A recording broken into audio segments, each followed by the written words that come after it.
We live, we live. All right, y'all can hear me good. Yeah, we live, man. We're late. What y'all think about Tyler Shough? Do I got an echo? Let me see.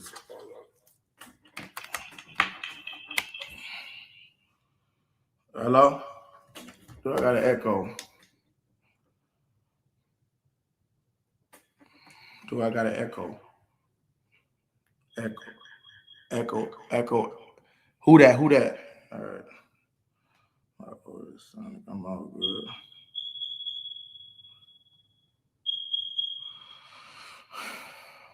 What's up, Hurricane Mike? Come hop on the stage, brother. What's up? What's up? Hurricane Mike in the building. What's down, brother? What's down with you, Hurricane Mike in the building? We're gonna talk some Tyler Shough tonight, right? We're gonna talk some Tyler Shough tonight. What's down with it, man? What's up with it? I'm here, y'all. What a link? Oh my bad. Let me put the link in there. I forgot to put the link in that motherfucker. Let me put it in there. My bad. Let me pin this shit. Hold up. Tell me if I got a fucking echo, y'all. Let me pin this motherfucking link. Right.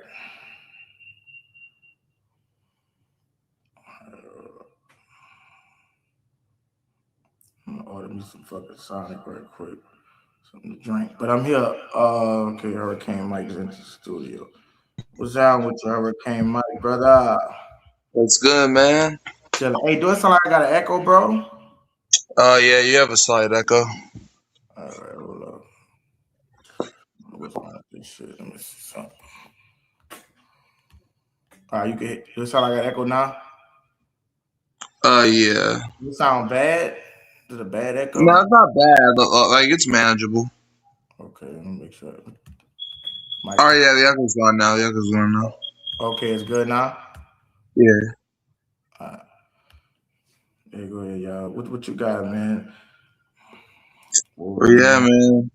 Like, Tyler Shough, man. The dude, like, a lot of people are saying, now, a lot of people are saying that the Saints should have, like, traded up for Tyler Shough for that fifth-year option. But I think with Tyler Shough, man, I don't care if we traded up for him or not, man. We got one. And we don't even got to pay him nothing now. Because, like, yeah, if we traded up for him, we would have had to pay him even more. But, man, we got this dude for 4 years. Like, they're acting like, okay, yeah, they're acting like a fifth year is, like, a massive amount of time. Like, it's cool and all, but it's like, what if he didn't work out in the first round? Mm-hmm. Like, what? Then you have to commit to him for basically 5 years. And that's not, no. So yeah, like the fact that we might have a potential MVP candidate in the second round, it's like that don't happen very often.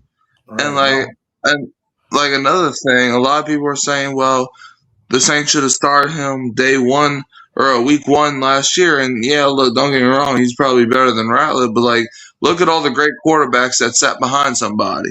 Yeah. Mahomes, he sat behind Alex Smith. Brady sat behind Drew Bledsoe. Rodgers sat behind Brett Favre.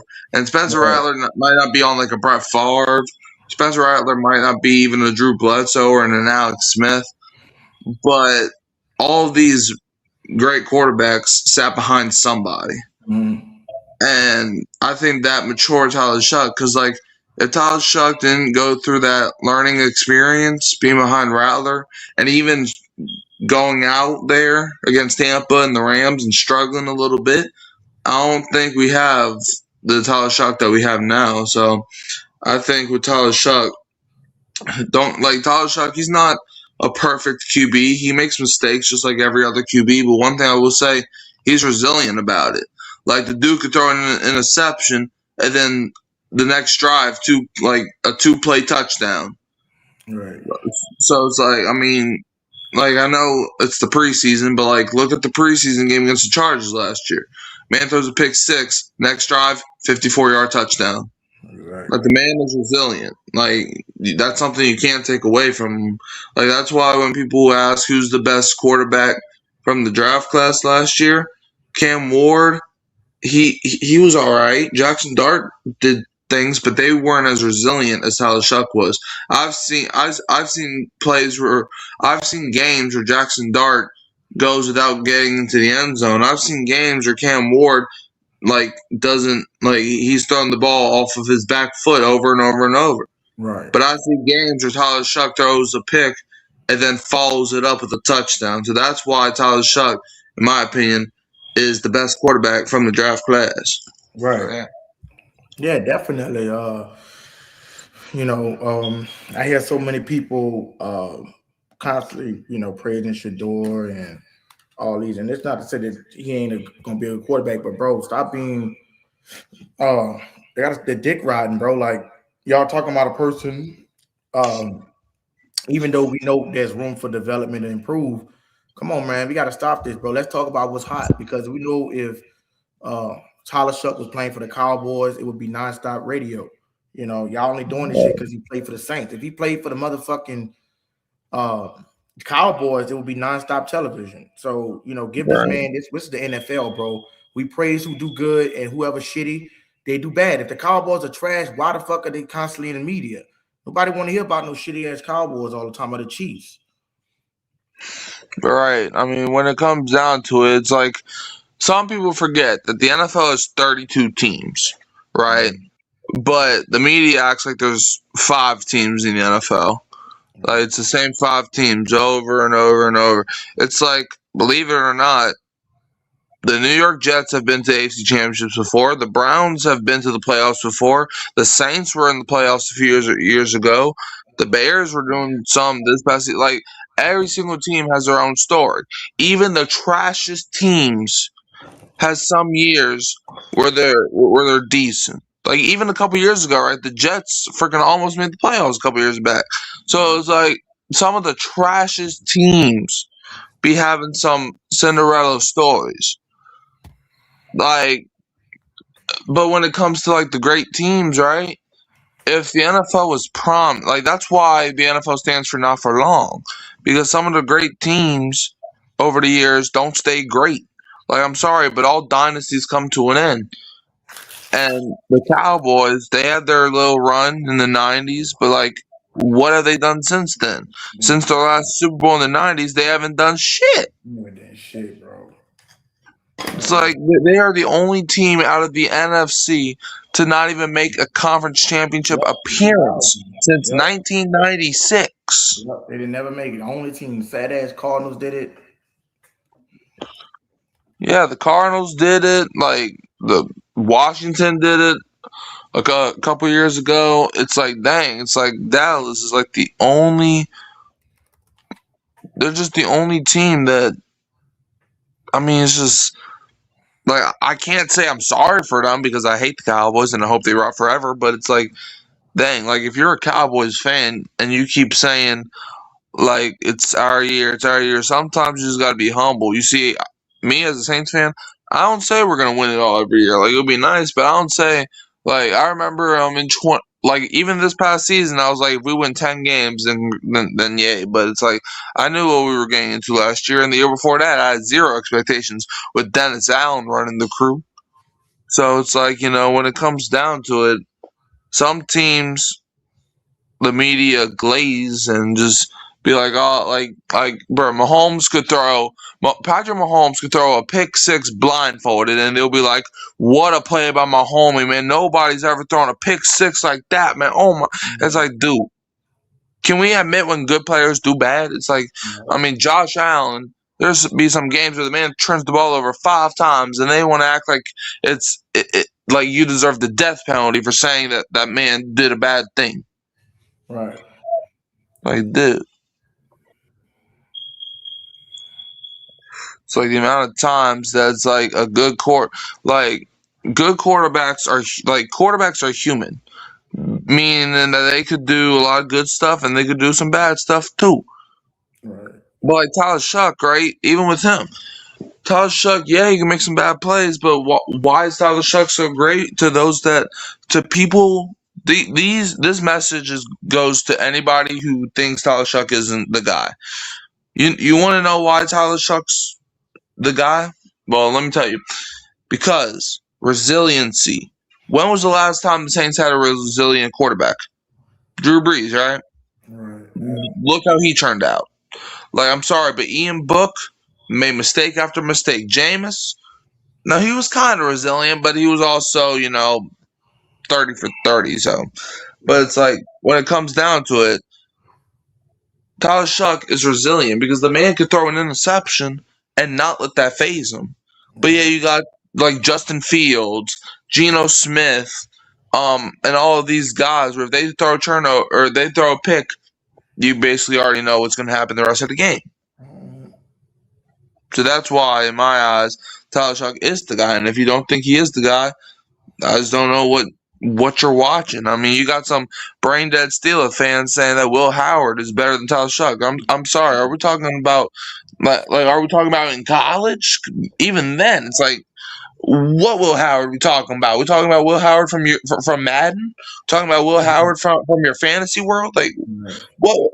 We're talking about the Will Howard that has 0 snaps played in the NFL. Exactly. Like I'm sorry, They but it's got like drafted in the 6th round because they know he was fucking garbage. the dude didn't even do nothing in college with that Ohio State team, and they only run it. They only won a championship because he had the best team in the nation. That's wide receiver too, and Jeremiah Smith.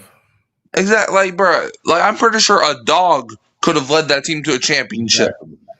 Exactly. Ohio State didn't win it, and these just, bro, you do it like competition decrease. Alabama haven't been the same in college, so it's like they just try to make excuses for this guy. This guy's gonna be trash in the NFL, man. You know what I'm saying? I don't give a fuck if you don't play the snap. It's a reason.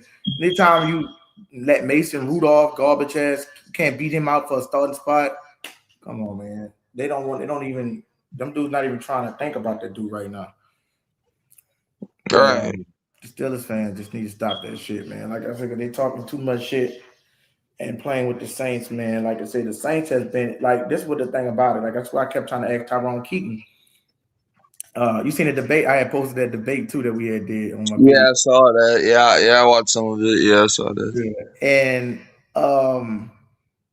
what I was trying to tell him is when we every time we went to the Super Bowl, even our last year when we went to the championship, I mean the playoffs, we played the Bucks in 2020 and got screwed.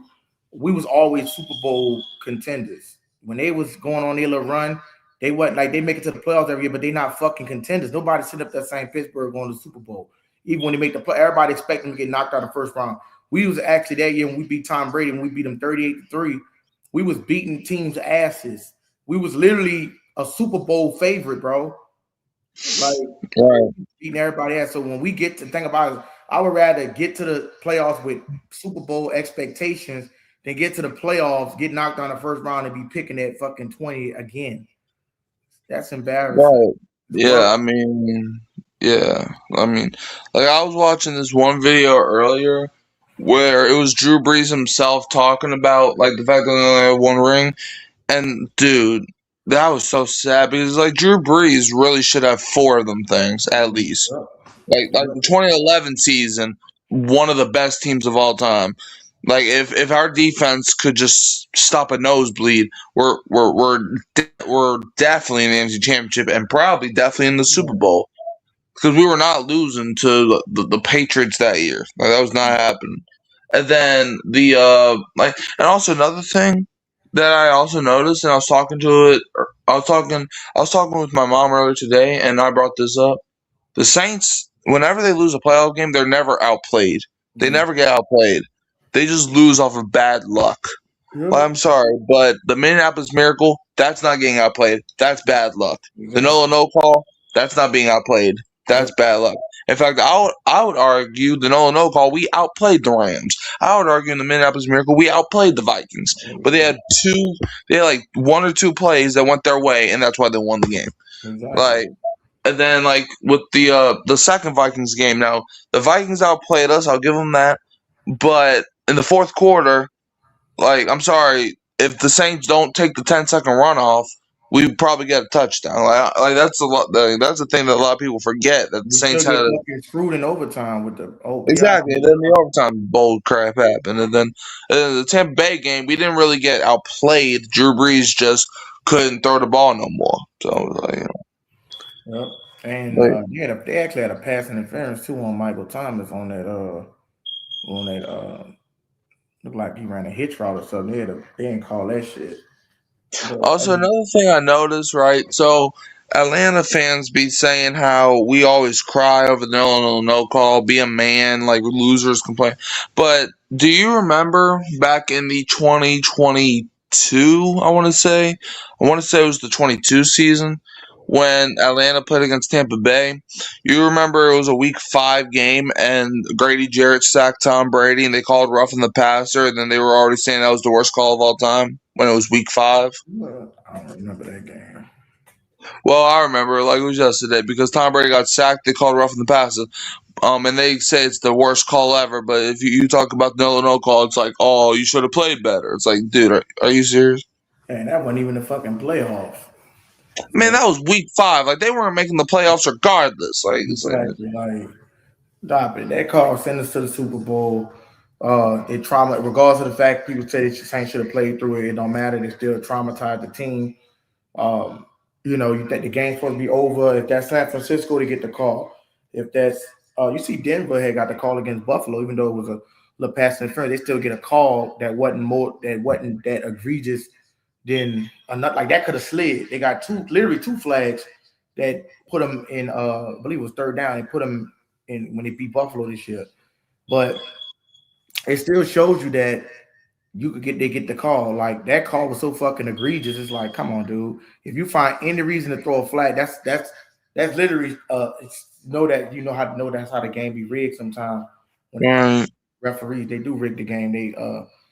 The referees are involved in rigging the game. When it come down to right, individual, now you got some players that might be in on certain shit, but it's like an under the table job. It's not, oh, I don't believe the whole NFL is rigged. I do believe certain individuals, like to say the refs that worked at the Rams game, he was paid off. If a call go this way, throw the flag if you want, because like I said, there's still bias on who they want to win. Even if they not paid off, some refs are still biased on what teams they like. I think these guys grew up just like us, liking NFL teams like us. So if they don't like the Saints or they're gonna throw the flag, they're not gonna throw the flag. If they like it, you know what I'm saying? They wanted that shit. right. And like another thing that a lot of people forget about the no call, like they say that in overtime we had a chance. Okay, but if you remember when Drew Brees threw the interception that a lot of people are talking about, Michael Thomas was blatantly held that entire route. Like, go look back at the clip. Michael Thomas, that was pass interference on Michael Thomas too. When Yeah. the Rams dude caught the interception, but they didn't call that. So like Right. everybody say you had a chance in overtime. No, we didn't because the referees missed the call. Yeah, that was a flag too. He threw that bitch Like in. that, I feel like it's so I thought he had all that underrated. room to pick the bitch because he was holding on the nigga, man. Like that call, I feel like honestly that call. It's not as egregious, but that call is almost as heartbreaking as the actual no call because like dang. Like, because back then, touchdown won the game, but it's like, damn, man, it's like the Saints, dude. It's like this, like how the Buffalo Bills are now with Josh Allen. That's basically what the Saints were, back when Drew Brees, man. Like the Bills, they be losing off of bad luck most of the time, and they're basically the new Saints. Yeah. Then Saints just them calls, man. You get those calls like that could fuck somebody up. That kind of like fucked me up as a Saints fan. It almost had me like I didn't really want to watch this shit no more because that's how bad and egregious the call was. That call put the game you know what I'm saying, it's over with. It's a wrap. We in the Super Bowl. Um, that's still an NFC championship. Even though I know we won a Super Bowl, we still celebrate.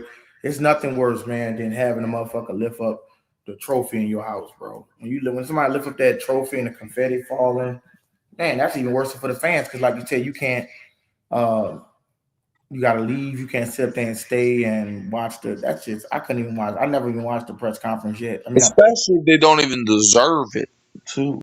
right. Then you got the motherfucker saying he know he hit him, Roby Coleman, and yeah, the Saints should have. I would have, man. That was bad, bro. That was a bad call, man. But it's bad when the guy committing the penalty even knew it was a penalty. Right. Like it's bad that everybody like everybody on their couches, everybody in the stadium knew it was a flag, but the only one that didn't know it was a flag was the person that who's responsible for knowing it's a flag. I mean, even at that, bro, they should have came back. They should have literally looked at this shit and ran that back. Like, it's no way, bro, that you sit up there and you don't, get on league office and run that shit back. Like, let the motherfuckers take them shirts off. They didn't earn it. We're gonna run this bitch back to the play that it was called on. We're gonna get the first down call. We're gonna end this fucking game, and then we gonna have our news pit. That's how it should have been, bro. And I don't give a shit how somebody feel about it. Um, we'll be going to the goddamn championship because it was a fucked up call, you know. Yeah, and like the lack of accountability for Roger Goodell as well, because like with Roger Yeah, Goodell, it's like all like they want to say, "Ooh, that was a bad call. We apologized on behalf of the NFL. We apologize to all the Saints fans." What yeah. is that gonna do? All right, yeah. I don't want to hear that Well, shit. like I ain't trying to hear your apology 48 hours after the game. What are you gonna like make the Rams forfeit the win? All right, Oh no, okay then shut up, man. I would rather you not apologize at all. yeah. Personally, Yeah, I don't want to I hear would that. rather you keep playing stupid because at least okay, at least you never change. But no, it's like how do you not know it's a call? But then oh no, it's definitely like you should have knew it was a call 48 hours ago. Yeah, I don't want to hear that shit. Like you So said, when but it comes down to bullshit like that, I don't want to hear that. Like, I don't want to hear the apology, bitch. Apology ain't gonna, bitch. If you so sorry, bitch, put me in the Super Bowl. If right, you that sorry about what you done, you gonna reverse that shit. When you got the ability to reverse it, you're the fucking NFL commissioner. You literally in the rule book got an article, 21.3. It's something, man. When it got to be played back to the exact same moment of the game, it has to be played back. And it bro. was like that. Yeah, It, like there's a rule where like games could be replayed from where the bad stuff happened, but like for example, they did that in a Browns Jaguars game when Bottlegate happened. Like they had to replay the kneel downs and yeah. stuff. I remember one time, I think it was the Ravens and the Browns. Maybe we might be talking about the same game. When they kicked the field goal, remember they went to the locker room and then they came back out. It was like a missed kick or That some was a shit. different game, but I know what you're talking about. Yeah, they kicked the bitch and they came back out like, okay, he really missed it, and they had to like Yeah, redo it. yeah, I Like, know what game you're talking about. Yeah, we're talking about two different games, but yeah, that I remember happening. Yeah. yeah, that's crazy. I ain't never heard about the Jaguars one though, but that's crazy. Well, yeah, I remember the Jaguars played the Browns like some years ago, and like they revert like the ruling, so it was like 15-10, I think, with like 45 seconds or something, and the Browns, I believe, had the ball, and they went for it on fourth down where they needed to get it to win the game, and they at first they did convert and they spiked it, but the ref still reviewed it and saw it was incomplete, and then the fans started throwing bottles on the field, and then they just called the game off, and then the refs went back on the field like 30 minutes later and replayed the kneel downs and stuff. All right, yeah, they got the ability to do that shit, man. Just they don't want to do it. But no, like you're telling me you could replay kneel downs, but you can't replay freaking NFC Championship field goal Right, some stuff. shit that don't even matter. Regular season, like, ain't determining the motherfucker going to the playoffs or not. So, So, that's dude, that's that's bad stupid. for football, man. That's bad for football. Like, that year, dude, like having to go. You know how long football is. It ain't like basketball. You could right back at it, bro. You got to go through all those 8 more months of knowing that, bro. Not the Rams would won, bro. That shit would have been even more sour, bro. Good thing that they lost, because that would have been like, man, that could have been our fucking Super Bowl right there. Right. I mean, like the Saints, man, like we were not like the Patriots, like they were like, and even in the Super Bowl, right? They were not good. They It's like, wasn't good. like they were good enough to win their sorry division. They were good enough to be in the Super Bowl. But like, dude, they scored 13 points. We had their number, bro. We used to always play Brady, especially when we had Dennis Allen, bro. We always just knew how to play Brady. Even that time we was good and we blew them out when we went to Super Bowl that year. Like, bro, we just know how to play Brady, man. We know how to play Brady, and we had a good corner. I don't even know who they had at the time. They was going. Amendola was not going to do that shit on Marshawn Lattimore.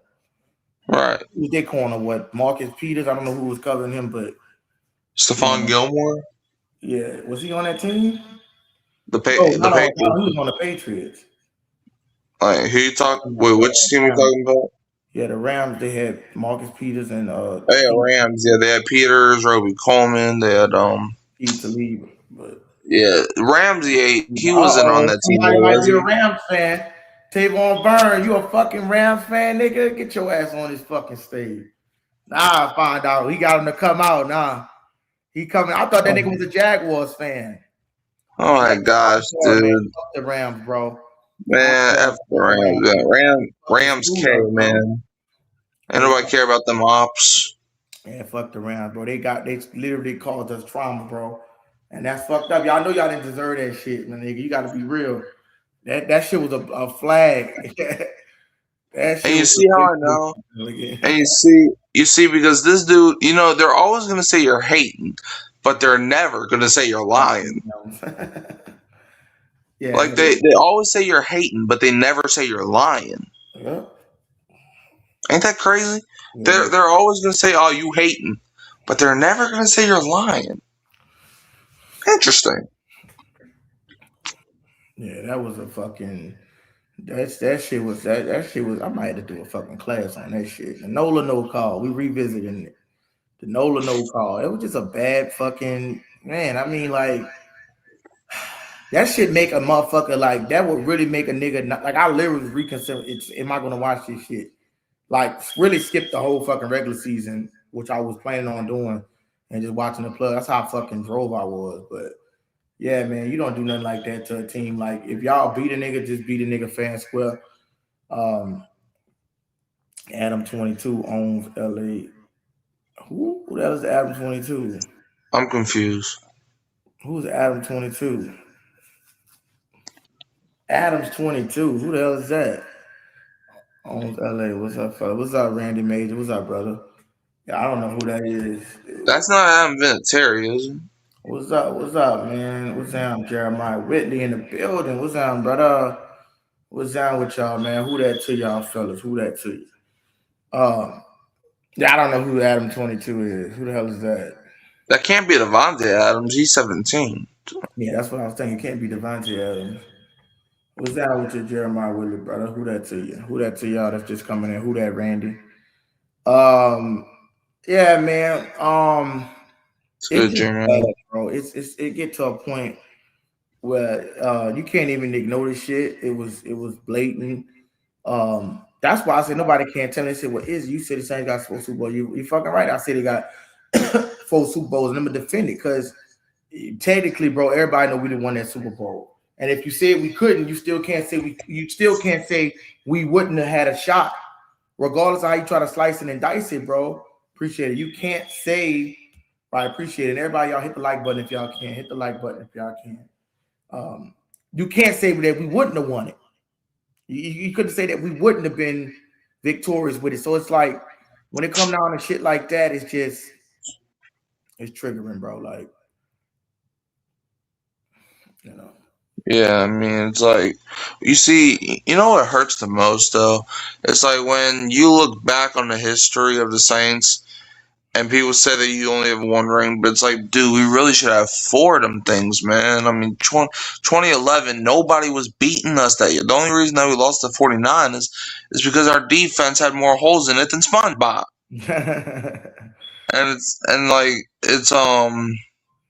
And then 2018, bro, I'll make an argument that 2018 Saints is probably one of the best teams of all time, dude. Not just Saints, but like one of the best NFL. And even in the FC Championship game, bro, we were up 13-0. Mm-hmm. But then these freaking referees and people say, "Oh, well, you should have played better." Dude, how are you going to tell us that we should have played better? Like we were playing like one of the best teams in football that year, and it came down to a call. I don't know who that is. CJ Stroud. Dude, When dude, he's mentioned like three. Okay, I'm confused with this dude. Can somebody fill me in? Stroud run Dude, nobody was talking about the Texans or Texas. Like, what is going on? I don't know what you talking about. F all 31 teams. Yeah, fuck them. We ain't ride with the Saints. Yeah, said we ain't fucking with those. No. Yeah, man. We All said respect fuck to the you, but man, Rams. thanks all day. We said Saints run the South. Saints run. Hey, you know, We said Saints run Texas. It's okay. You a Rams and a Saints fan? Sound like. Saints run the Oh, South, converted. dummy. You Why are you converted. calling us dummy? I mean, we agree with that. Yeah, I'm trying to see. So yeah, that's what I'm saying, man.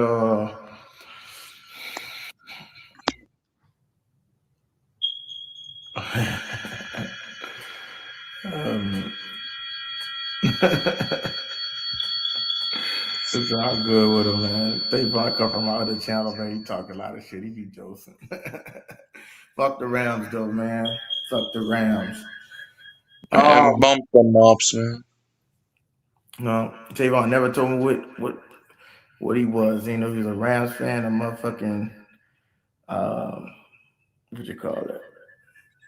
We all good though, I'm man. still confused. He won't be donating and shit. He good, man. Tavon better. I don't understand. Jeremiah Willis said, I don't understand why these dirty birds got new uniforms and red or red, black, and white on their pants and jerseys too like that. Make it make sense. I don't want to see these stanky ass fail using it. Jerry be using fail cants, jerseys, and pants. I never seen their new uniform yet. Is it ugly as fuck? They're ugly, I'll tell you that. Bruh, a plain white t-shirt would have been better than what they just dropped. That shit always been told really. Yeah, fuck shit. That shit trash, man. Carolina, the only one that kind of got like a decent color. Yeah, the Saints though, they for sure got the best unis in the year. It's the Saints and then it's the creamsicle Tampa uniforms. I like those, but it's like, I just don't like the helmets. I like the Saints. I wish the Saints wear the gold jerseys more. That shit fresh. yeah, man. Like I wish, however, I do wish with the gold jerseys, I wish they were more lighter, kinda. But I Mm-hmm. don't know. But yeah, I like them though. We'll just see. We did beat the brakes off the Jets with those uniforms, so nobody can say that those uniforms are cursed anymore. First, they always trying to say stupid shit like that. Hold on, I'm coming back. Let me go get this ice cream and shit. How you do that? All right, y'all. I'm the host until he gets back. So yeah. Anyways, we're gonna talk about how bad Atlanta is. Atlanta always thinks that they're better than the Saints. Well, let me look at that Super Bowl trophy case. They don't got nothing in there but dust, pure dust. You thought Thanos would have snapped his fingers in that dang trophy case. And also, let me also mention that 28-3 still happened. Every time you bring it up around an Atlanta fan, they're always like, "Be original." But why do I have to be original when it happened? The past is the past, and the past is the present, and the past is the future. Why? Because I said so. Matt Ryan was your best quarterback of all time, and dude has 0 rings. His hands are naked. And Julio Jones, your best wide receiver, y'all don't even like him. Y'all call him a traitor because y'all have no respect and no self worth. So yeah, and your defense has more holes in it than James Pierce's car. And so, like, before you come at us, man, like you're just talking about Bounty Gate. Well, guess what? Maybe your players have a dog gate and a woman gate because boy, he tried to assault a woman and Michael Vick tried to assault dogs. So before you come at us, we got the facts. And you have more chances to win the Super Bowl, and the Saints knocked it out in one, while you still 60 years later, have 0 Super Bowls. Like, the Super Bowl has been around for 60 years. 60. 10 times 6. And your ass still got no Super Bowl. So don't come at us with all this disrespect now. Because, yeah, one Super Bowl may not be a lot, but it's more than you. And Atlanta fans be like, "Oh, all y'all bring up is Super Bowls." Dude, ain't that what? Don't you play NFL to win Super Bowl? Like, ain't that the goal? If you don't want us talking about Super Bowls, then win one. Or shut up. Like, y'all always feel, oh, well, we swept y'all this year. It's funny that you swept us when we played in the same amount of playoff games. Alright? We played in the same amount of playoff games last year. So it's like, look, one thing I'll say is it's always hurricane season, baby. Like, geographically or whatever, hurricane season might start in September? But down here in New Orleans, at least in these chats, it's always hurricane season, baby. Man, like, bro, we even swept y'all with Dennis Allen, dude. Bro, y'all got swept by Dennis freaking Allen. And the dude, I don't even know if the dude could count his toes. Like,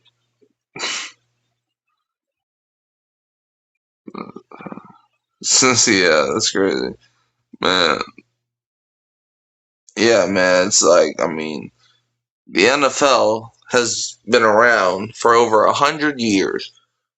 And I know for damn sure Atlanta's definitely been around for all the Super Bowl years, because Super Bowl's been around for 60 years since we just got Super Bowl 60 out the way.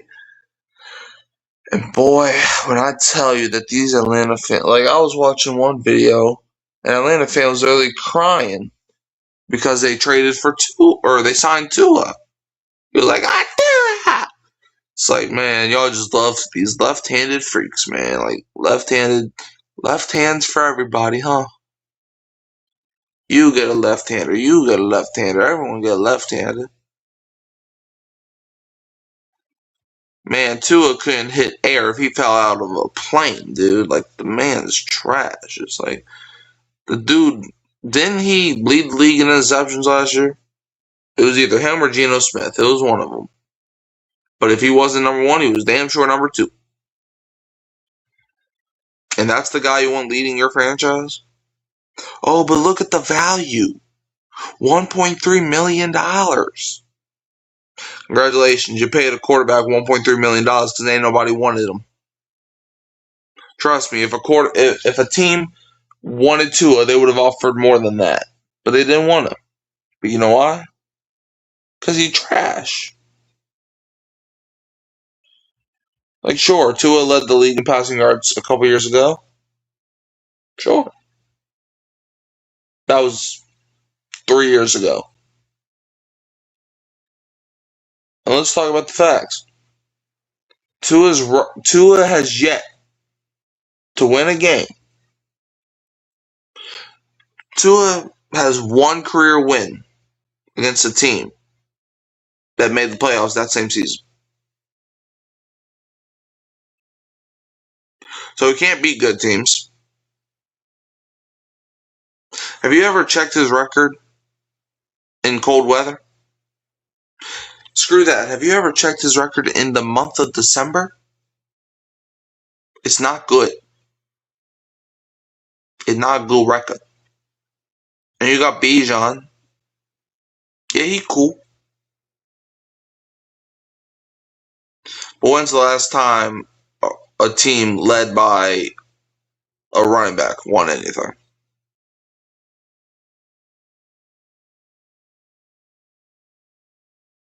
AJ Terrell.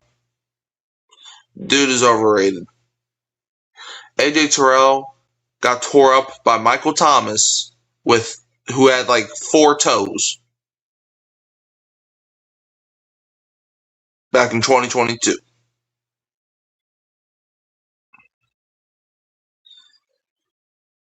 And y'all fired Dan Quinn?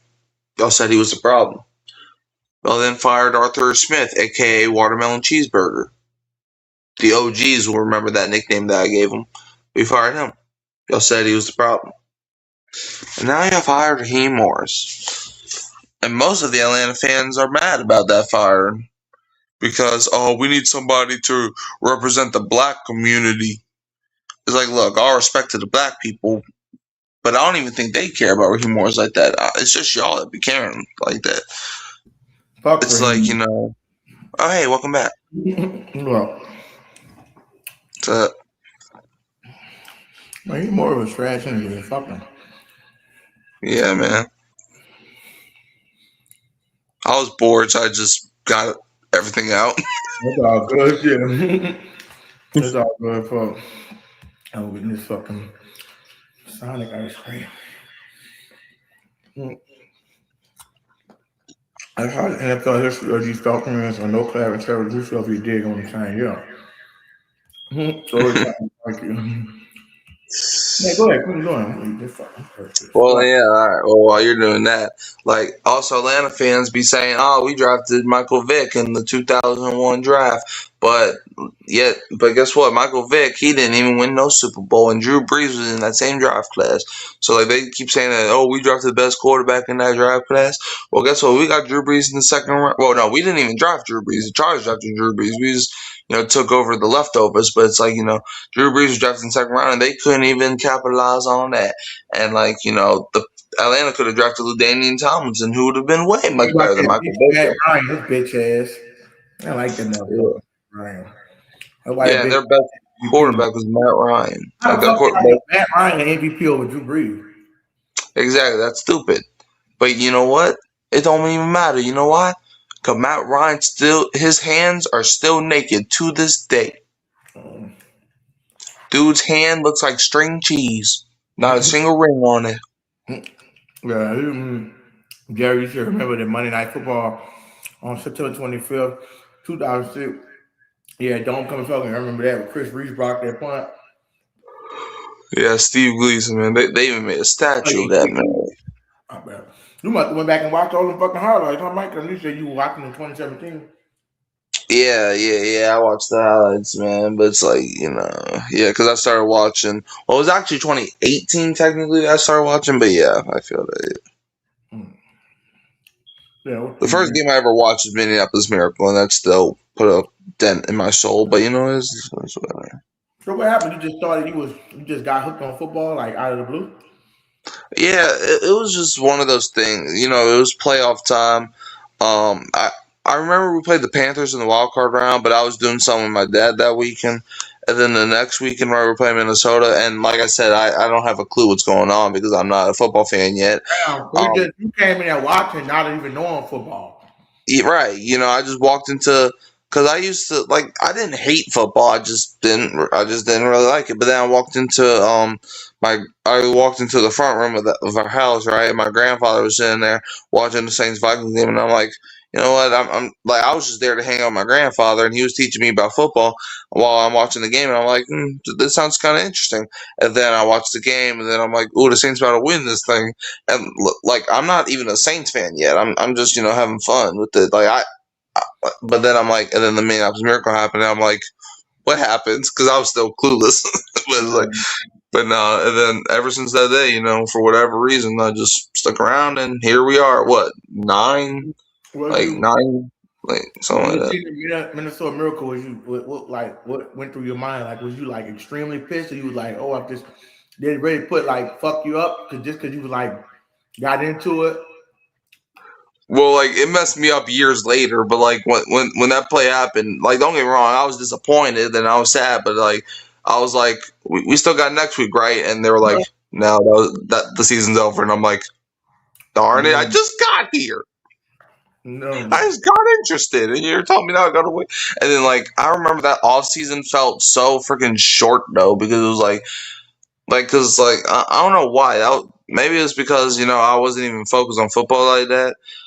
Because like even after the Minneapolis Miracle, like I wasn't fully a Saints fan. Like I was, but like I wasn't watching all the games like that. But yeah, it was really 2019 where I started like watching all the games and actually cared. Like that's like when I remember I remember when we played the Vikings in the playoffs in 2019. That's probably the first time where I actually shed tears like, Um, even like I watched No Call, but even then, like that play broke me years later after it happened. Like I was disappointed as well. But like I said, I wasn't really a big Saints fan the first couple years because I had, I was still developing in my, childhood being a football fan. But like 2019, that was like the first time I actually shed tears real time when we played the Vikings. That was the first time I actually like broke down real. Like I remember we were playing Minnesota. We were down by 10 points. I threw my Drew Brees jersey into the freaking wash. I was done. I started slamming my Drew Brees jersey. Like that. That's when I started being a die hard. It was and look, it was no disrespect to Drew Brees. I was just pissed that day. Like I'm talking, man, I'm running around shirtless. I just hated everything. Drew Brees one made me slap the shit out of him after that fucking Bucks game, though.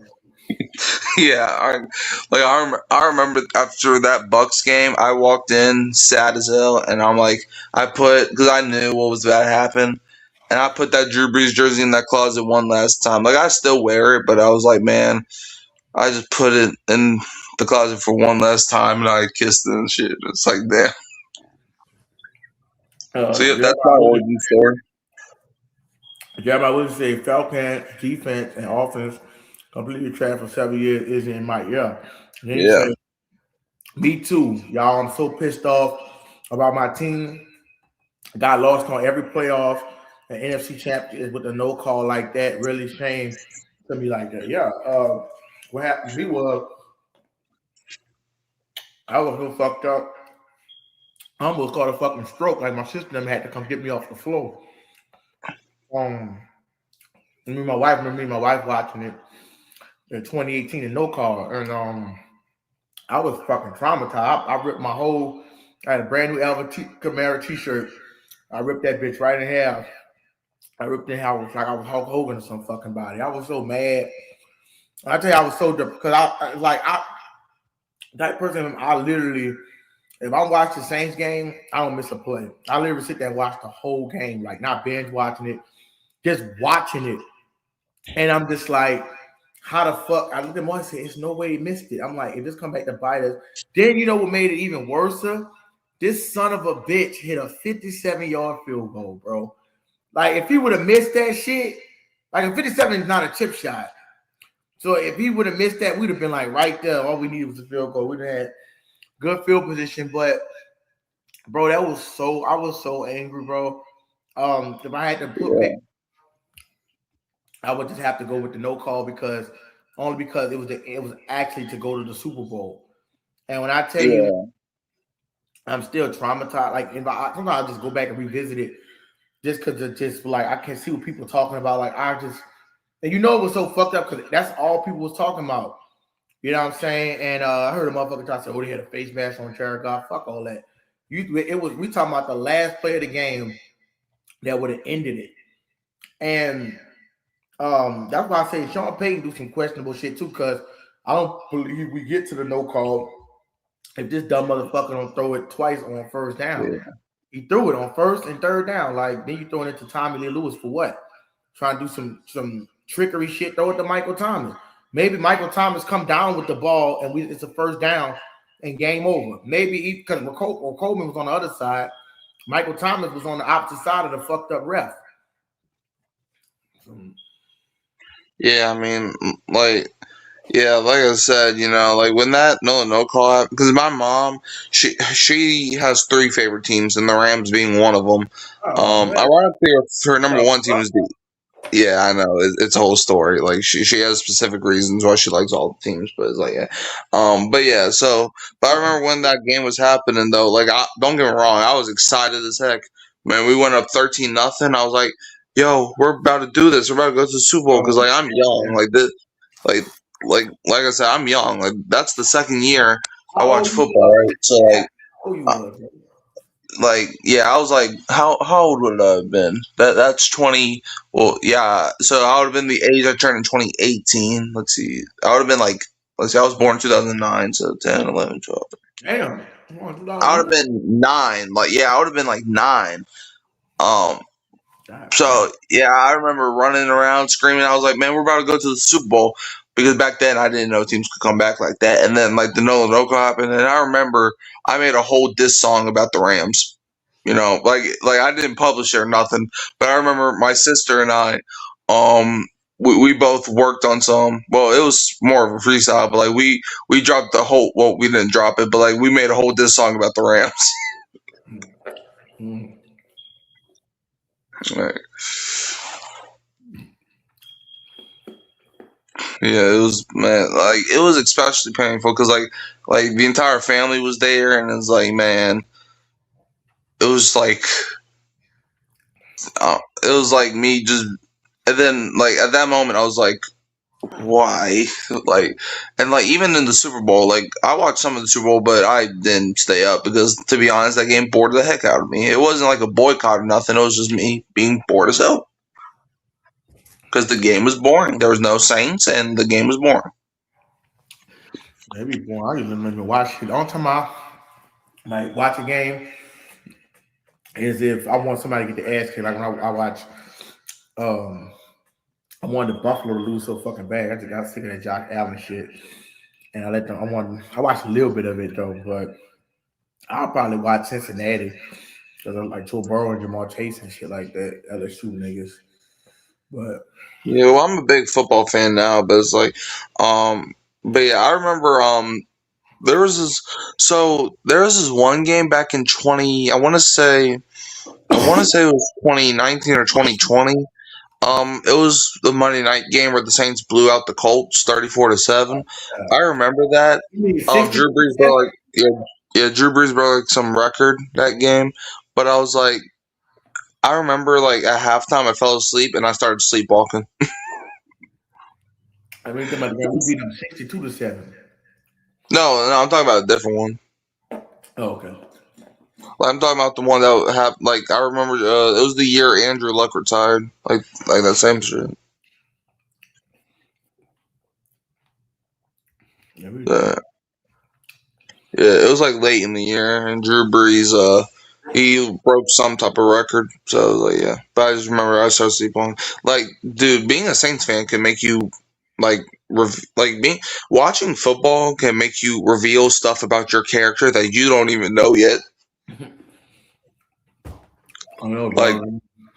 yeah, like before I was a Saints fan, I was like, I was sleeping on Sundays. Like before I was a Saints fan, man, Sundays would be my nap day where I would stay, like, I would just, sleep for like 6 hours on Sunday afternoons. But then I got into football, and I'm like, is this what I was missing? Yeah, that shit, it's different, man. Like I started watching football in '06, 2006. My grandma and shit, like she was a diehard Saints fan and shit like that. So she always had the Saints games on. I ain't really know what was going on, but I know I remember. I don't remember nothing from that 2006 season, but when the Saints played the Bears in the NFC Championship. But I wasn't like watching football like that in 2006. That's just when I kind of got introduced to it. Reggie Bush, I think it was rookie season in 2007. I can't really remember 2007 that much. I remember the only year I literally remember is the Super Bowl year when I was watching the whole season, like when Robert Meacham had caught that Drew Brees threw that pick and Robert Meacham had took that bitch out of his hand and ran it back. That shit was crazy, Oh, you yeah, know. I remember that. And and, I and, don't, and I didn't watch it real time, but I remember the players though. the fucking Cowboys, bro, like we lost to them bitches in the dome that they broke our undefeated streak.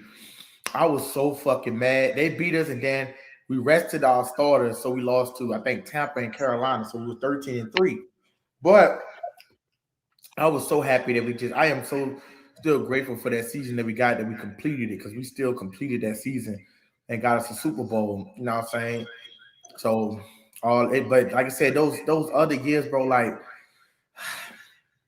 bro, we should have been Super Bowl champions, bro. We were beating everybody ass. Bro, I mean, we blew Philadelphia out that year. In the Superdome, they wasn't that good, but we was beating them. We beat the Bills 47-10. We was whipping everybody, like we were whipping ass. Like we wasn't just beating teams, we were blowing teams out about smoking them by like 30 plus. Right.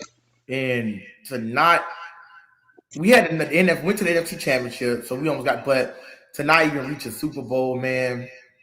Because I used to think I think the worst thing you could do is get the Super Bowl and lose, because it's like you're gonna be on the Super Bowl mixtape. But to still get there, bro, like knowing that, like to lose in that kind of fashion and that manner is just it's a different kind of feeling because you know for a fact that why is this shit still echoing, man? We know for a fact we get the job done if it's not like that. So they were just Yeah, I mean, I feel you. I mean, this nigga like the said the Super, Jets will win the Super Bowl. You out your motherfucking mind, nigga. Come on this stage. You must be smoking, huh? brother. What? The New York Jets? You're talking about the butt fumble Jets? We're talking about those Jets? You might be talking about the fucking Mets. Yeah, I'm like, bruh, man, the Yankees will win the championship before the Jets do. That boy said the When Jets you win. think about New York teams, nobody cares about the motherfucking Jets. Exactly, bro. Stop it. Y'all the worst fucking franchise nigga in history. Y'all niggas, last time they had a quarterback was fucking Mark Sanchez. And that was what, 2008? Like, y'all niggas is fucking y'all made Aaron Rodgers look worse than what the fuck he is. He had to get the fuck out of there. His shit sunk soon as he went. He fucked up. He never Man, recovered. man, Jets, man, they still gotta watch. Man, they the same people that be watching Super Bowl III on replay because they got nothing else. They ain't never go to the Super Bowl, did they? No, they won the third Super Bowl. The Jets? Yeah, but it's like, yeah.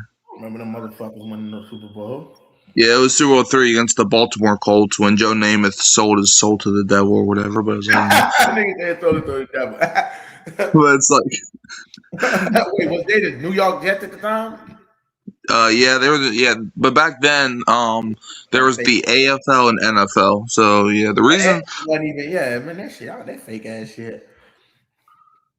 yeah, man, that's the fools. Yeah, it's like I mean, the Jets, man, like them when the Super Bowl, like, dude, I don't know if you know or not, but April Fools was 5 days ago. You're 5 days too late, buddy. Niggas say the Jets.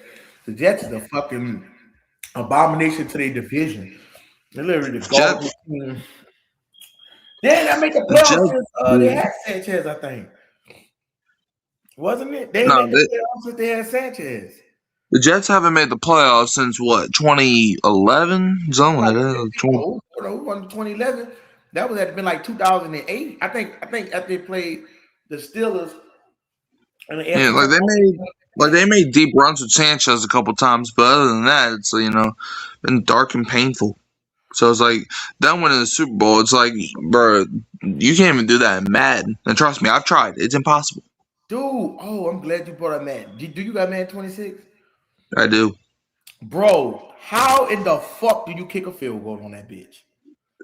I'm gonna be honest. I turned off. Like you can turn off the kick meter, and I did that Bro, as soon as I got the you game. cut the bitch off like that bitch. Like I literally tried to kick but that bitch went way. I figured out how to stop it, but then when you go up, that bitch go to doing. I said they cheating motherfuckers, making it. Dude, that's the worst kick. I can't even kick field goals, bro. How you cut that bitch off? Like so, you have to go. Well, you can't do it on online. Like I don't know if you be playing online or stuff, Yeah, but like franchise mode. in franchise mode, you just go to league settings, and then you go to kick meter, and you go to classic Madden mode or whatever. Wow, thank you so fucking much, bro. Like I used to be hitting like 49, 40, like, dude, I just I couldn't hit an extra point on that bitch. Like how you felt when you first tried to kick that bitch? What what happened? Dude, when I first got the game, I'm like, dude, what in the Matrix is this? Like, how can the meter just go this way and that? And I'm like, dude, and then I go 4 on 4 down all the time, and people are like, why you do that? It's like, cause I don't got a freaking choice. That But bitch. then I went to the settings, and I was like, bro, there has to be a way to turn this bull crap off. And then, lucky enough, there was. So wait, you go to league settings and do what? You go to league settings and like around the top where it's like your difficulty like rookie, pro, all pro, all Madden. Around there's going to be something that says kick meter style, and what you want to do, you want to go to classic Madden mode, or I don't know what it's called, but I know it's classic. It starts I'll with find it classic, and on then league you settings. Thank you so much for that shit, Mikey. Dog, I was literally considering not playing Madden ever fucking again until 2017. Because I was crazy. I played nine and I could it was fucking me up because I get in field goal range Like usually I go for that bitch. If it's like 4th and 7 or 4-3, if it's a short thing, I'll probably shut the slam. But if I could kick a field goal and it's like a chip shot, and I don't know if I get the thing, I go for the field goal. And I'm like, I can't kick that bitch at all. I'm just like, I was getting so mad because it's like, and then I kept kicking the bitch in the foul limit, so the motherfucker was starting at the 40-yard line. But I found out how to kick it right a little bit, but it don't do that shit. It don't do that shit on the kickoff, but it do the shit when you kicking a fucking field goal.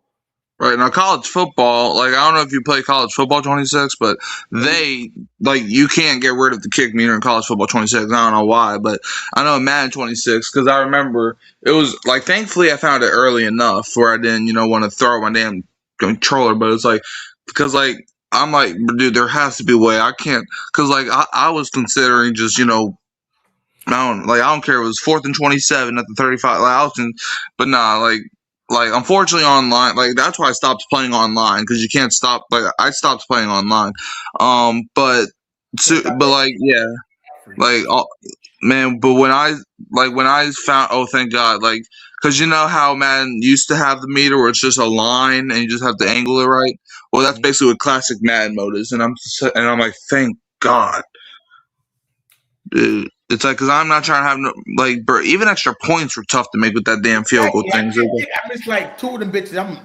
fucking starting off the game 12-0 because I missed 2 extra points.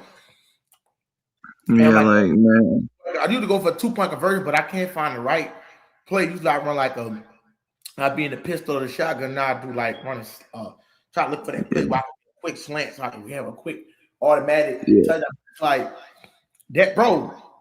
And if I'm not tripping, or is this fucking Madden 26? What you got, Xbox or PlayStation? I got Xbox. I got Xbox too. For some reason, I used to play on all Madden. Even though sometimes they used to be unstoppable, I could still get like a stop, but I could still score sometimes on offense. But for some reason, it is extremely hard. Like all Madden, I can't even play all Madden. I try to play all pro.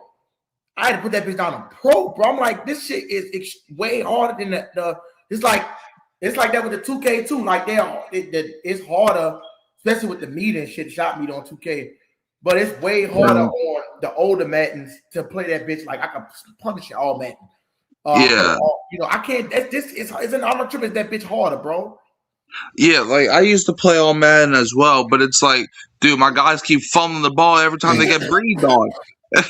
like dude, if my quarterback my quarterback runs and if I try to slide and if he gets touched like one time, the dude fumble the ball and I'm like, okay, I can't do this no more. Like I remember I was actually playing against the Jets. I was the Saints playing against the Jets and I lost to the damn Jets on all Madden and I'm like, okay, yeah, something's gotta go.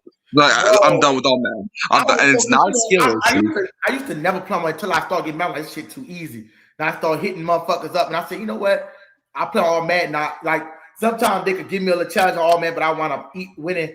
But not like that, dude. When I know I ain't got to put this bitch on pro, bro. I would not go on a rookie, but I said, bro, I wonder what rookie pro these motherfuckers still scoring the Christian McCaffrey breaking fucking 79-yard play Kool-Aid, dude. You know what was the craziest part? For some reason, these bitches took Tyler Shough out of the game, and Spencer Rattler got in the game, and that motherfucker ran a 74-yard touchdown. Nah, like, dude, I was playing Madden one time, right? I'm playing Madden, dude.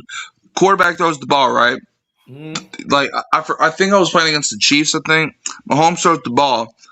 Dude threw the ball. The ball bounced off my defender's heel. The heel. And the dude caught it for a pick six. Bro, them bitches be like, bro. I'm like, I got an Xbox Series X. I got one too. I got an Xbox Series X too. He said, but I never played Madden 26 yet. Yeah, that fucking Madden 26 ain't as bad as the past Maddens, but like some of the shit is like, dude, so stupid. It's the same thing with 2K. When you get on 2K, I haven't played 2K in like 2 years, to be honest with you. The shot meter. It's so fucking ridiculous. It's like I'm smoking layups, bro. Yeah, I got pissed off. Like I stopped playing 2K like for the past 2 years. I stopped playing that bullcrap. That shit is boring. I was playing that shit and they got motherfucking Shea Gilders and Chase just smoking layups. LeBron go up, just miss a fucking whole like the meter is it goes so fast. It's like I had to put the bitch on. I was playing on. I was ready to put the bitch on. That motherfucking pro, I think. I'm just like, nah, this I ain't play. It's making don't even want to play that shit. And I'm like, I might not never play this bitch again. But I'm so glad that you told me about that shot meter. Yeah. Because that was fucking me up bad because I was literally turning down literally chip shot field goals and had to go for that bitch, and it'll fuck me up, make me like I gotta go for it. I gotta score a touchdown here. But if I'm not sure Right. the play call, I don't really like throwing that bitch too much in the red zone because it'd be cluttered and shit. Exactly. Like I remember there was this one time, right, where I'm playing Madden, and I was playing Madden, right. I was the Saints playing against the Bears. I blocked a field goal, right? Like the Bears kick a field goal, I block it. One of the offensive linemen for Chicago picked up the ball and scored a touchdown. And it wasn't like it was like a 20-yard field goal. The dude ran an offensive lineman scored a 50-yard rushing touchdown off of a blocked field goal on me. And I'm like, okay, I quit. No, I can't do it today. My blood pressure's already high enough. I can't do it. Like, and I'm like, dude, you son of a gun. And then I played against Atlanta, and I made Bijan Robinson fumble the ball, and then their offensive lineman scoops up a 50-yard touchdown, and I'm like, you son of a like, what is it with offensive linemen being so overpowered? Bro, I remember I was just playing on Man today, and I ran off the edge to try to block the kick. This motherfucker was this close, literally, to blocking the fucking field goal. Then they called a flag, and then they got the 15 yards. Then I got another 4 down, and the bitch did the same thing and called another.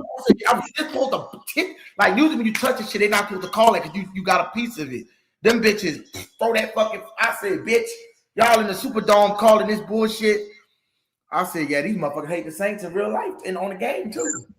Yeah, I ain't gonna lie. I turned off roughing the kicker as well because it's like, man, it takes the fun out of it. Wait, what the fuck? I didn't know you could cut that off. I'm cutting that shit off, nigga.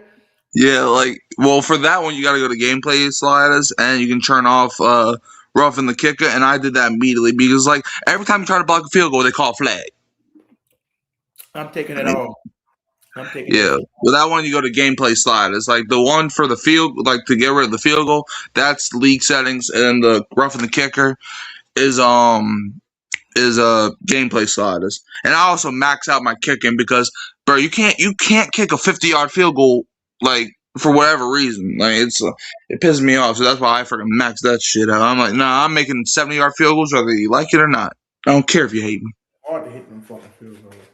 But how you feel about Tyler Shough this year? You think he's gonna be in the MVP hunt? I think he definitely has a chance. If I don't think he'll get it with this group. I think the Saints are gonna have to like draft like a Cardinal Tate if that's gonna be a possibility. Because I think like I'm trying to be realistic when I say this, but like Tyler Shough, I do think he's gonna have a good year. I don't know if he's gonna have an MVP year just yet, but like it could happen. I mean, Drake May was in the MVP discussion after during his second season, so it is possible. But with the team that he has right now if the Saints are like 13 wins, you have to give it to Shough. But if I don't know, like it also matters about the team's record, because like the MVP, like we obviously need to know it's a quarterback award at this point.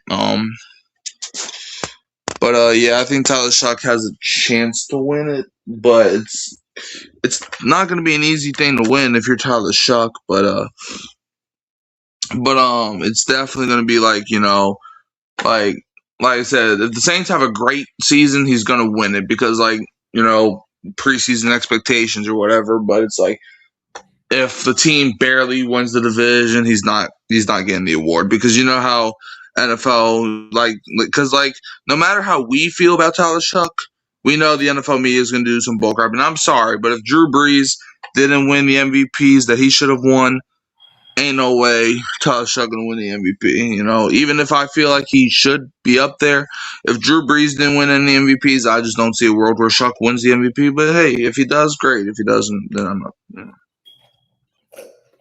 Yeah, I think he can still be in the hunt, but he have to have a terrific season. People have to fall off the cliff. Um, Narrative wise, just burying the Saints out of their hole.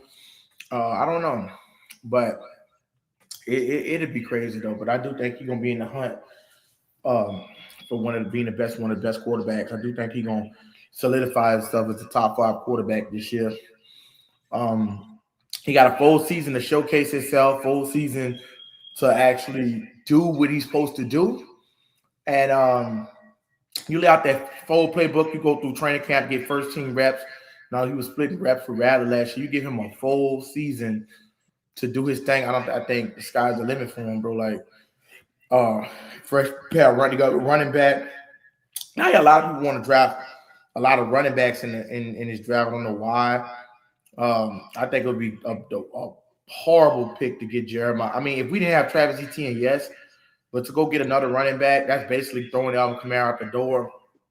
And it's like, how is Etienne going to even feel about that if y'all go draft a running back? That is not even going to make sense. Like, that's going to be controversial. Yeah. Yeah, I mean, like I think where the Saints are right now, we can't waste a top 10 pick on a running back. Like if we didn't sign Travis Etienne, then maybe, but even then, it's like, when's the last time other than Saquon Barkley that a team was led by a running back? Like, yeah, Kenneth Walker won Super Bowl MVP, but he didn't really do any, like, it was mostly the defense that won him the Super Bowl against New England. But like the Saints, like I said, if Tyler Shuck's gonna win an MVP, he needs to have another receiver other than Chris Olave. So like drafting like a Cardinal Tate, Jordan Tyson, Makai Lemon. Like honestly, watch out for Makai Lemon. I think Makai Lemon could end up being the best receiver in this draft class. That's my hot take for the day. But it's like because I love Makai Lemon, dude. Like I know a lot of people hate him now because of his like combine interviews or whatever. Man, I don't care nothing about that. Man, football games aren't won in the interviews. They're Right. won on the field. Like the dude is like the They say dude. it It's like in the weird. interview. We say the interview. I don't know. Like he was just like shaking his head a lot, and a lot of people got pissed off, saying, man, the dude shakes his head. He's stuttering. Oh, no, he's like, dude, you don't want that guy in your life. It's like What the what? fuck they got to do with the field? Niggas be on too much. That's what I'm saying. It's like, man, y'all acting like he's talking about killing dogs or something. Right. It's like, as long as the dude's keeping it PG and not talking about murdering somebody, then what's the deal? Like Really. a dude can't stutter, They go about the but it's wrong. like. Motherfucker play football. Motherfucker play football. Like I remember I want to say USC. I forgot who they played. I think it was like California or somebody. But like I remember watching Makai Lemon, and the dude was so good, man. Like there was this one play where he ended up scoring a touchdown where the dude jumped over somebody and mossed him, and it was like the dude is tall. Like he's not the tallest dude on the field, but dude can go up there and make some plays. Like honestly, if the Saints drafted him over Cardinal Tate, I would not be mad at it. I think Makai Lemon could. Honestly, he might be the best receiver in this draft class. Might be. Like, because with like Cardinal Tate, he's great, but like Makai Lemon, like he can do stuff that Cardinal Tate can't really do, and that's because like he can use his size to his advantage. And you're gonna have the idiots on the internet saying, "Oh, but the dude was shaking his head." Okay, oh, that's so sad. Like, oh no, he shook his head. Whatever will we do? Oh no. That's crazy. Um, like with Makai Lemon, I think he might be the best receiver in the draft too.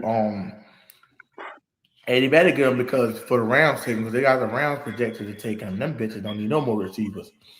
Um, Yeah, that's the one thing that kind of scares me about um letting one of these um star receivers fall to the enemy. And I just don't. Like I said, I don't think I do think they got second round talent. Now we don't know what Chris Bell will look like after the injury.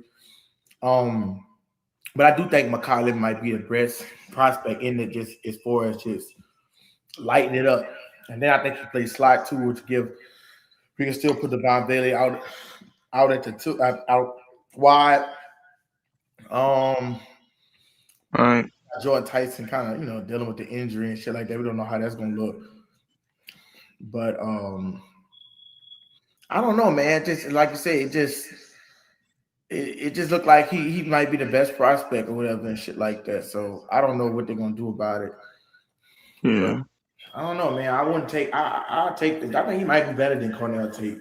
Cornell Tate might be. I don't know.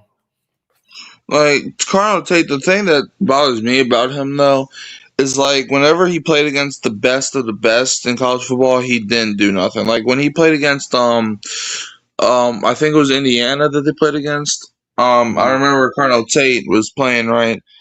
The dude didn't do nothing that entire game. But Makai Lemon, I mean, he played some of the better DBs, and he was doing his thing out there. So I don't know. I think Makai Lemon. If I had to rank the receivers, I think Makai Lemon's one. Tate, I think will probably be two, and then Jordan Tyson. Um, They just getting I'm not him gonna right. lie. I Yeah, I'm think not gonna lie. I haven't seen much from Tyson yet. they did.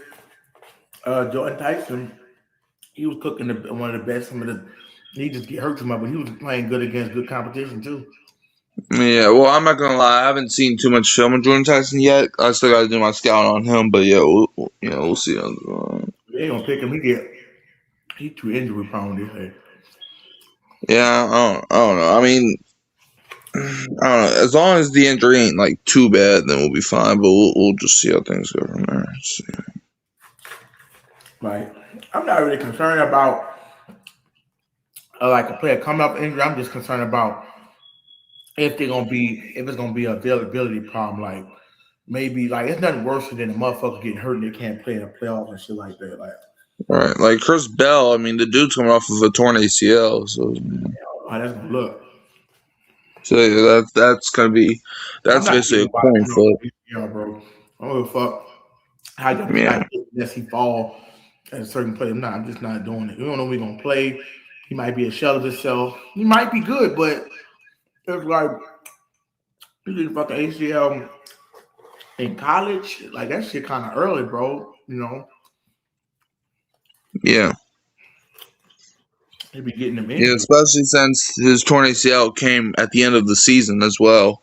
I think it was like Louisville's last or second to last game that he tore his ACL. So I don't know if he's gonna be ready by week one, but um, so we'll see how.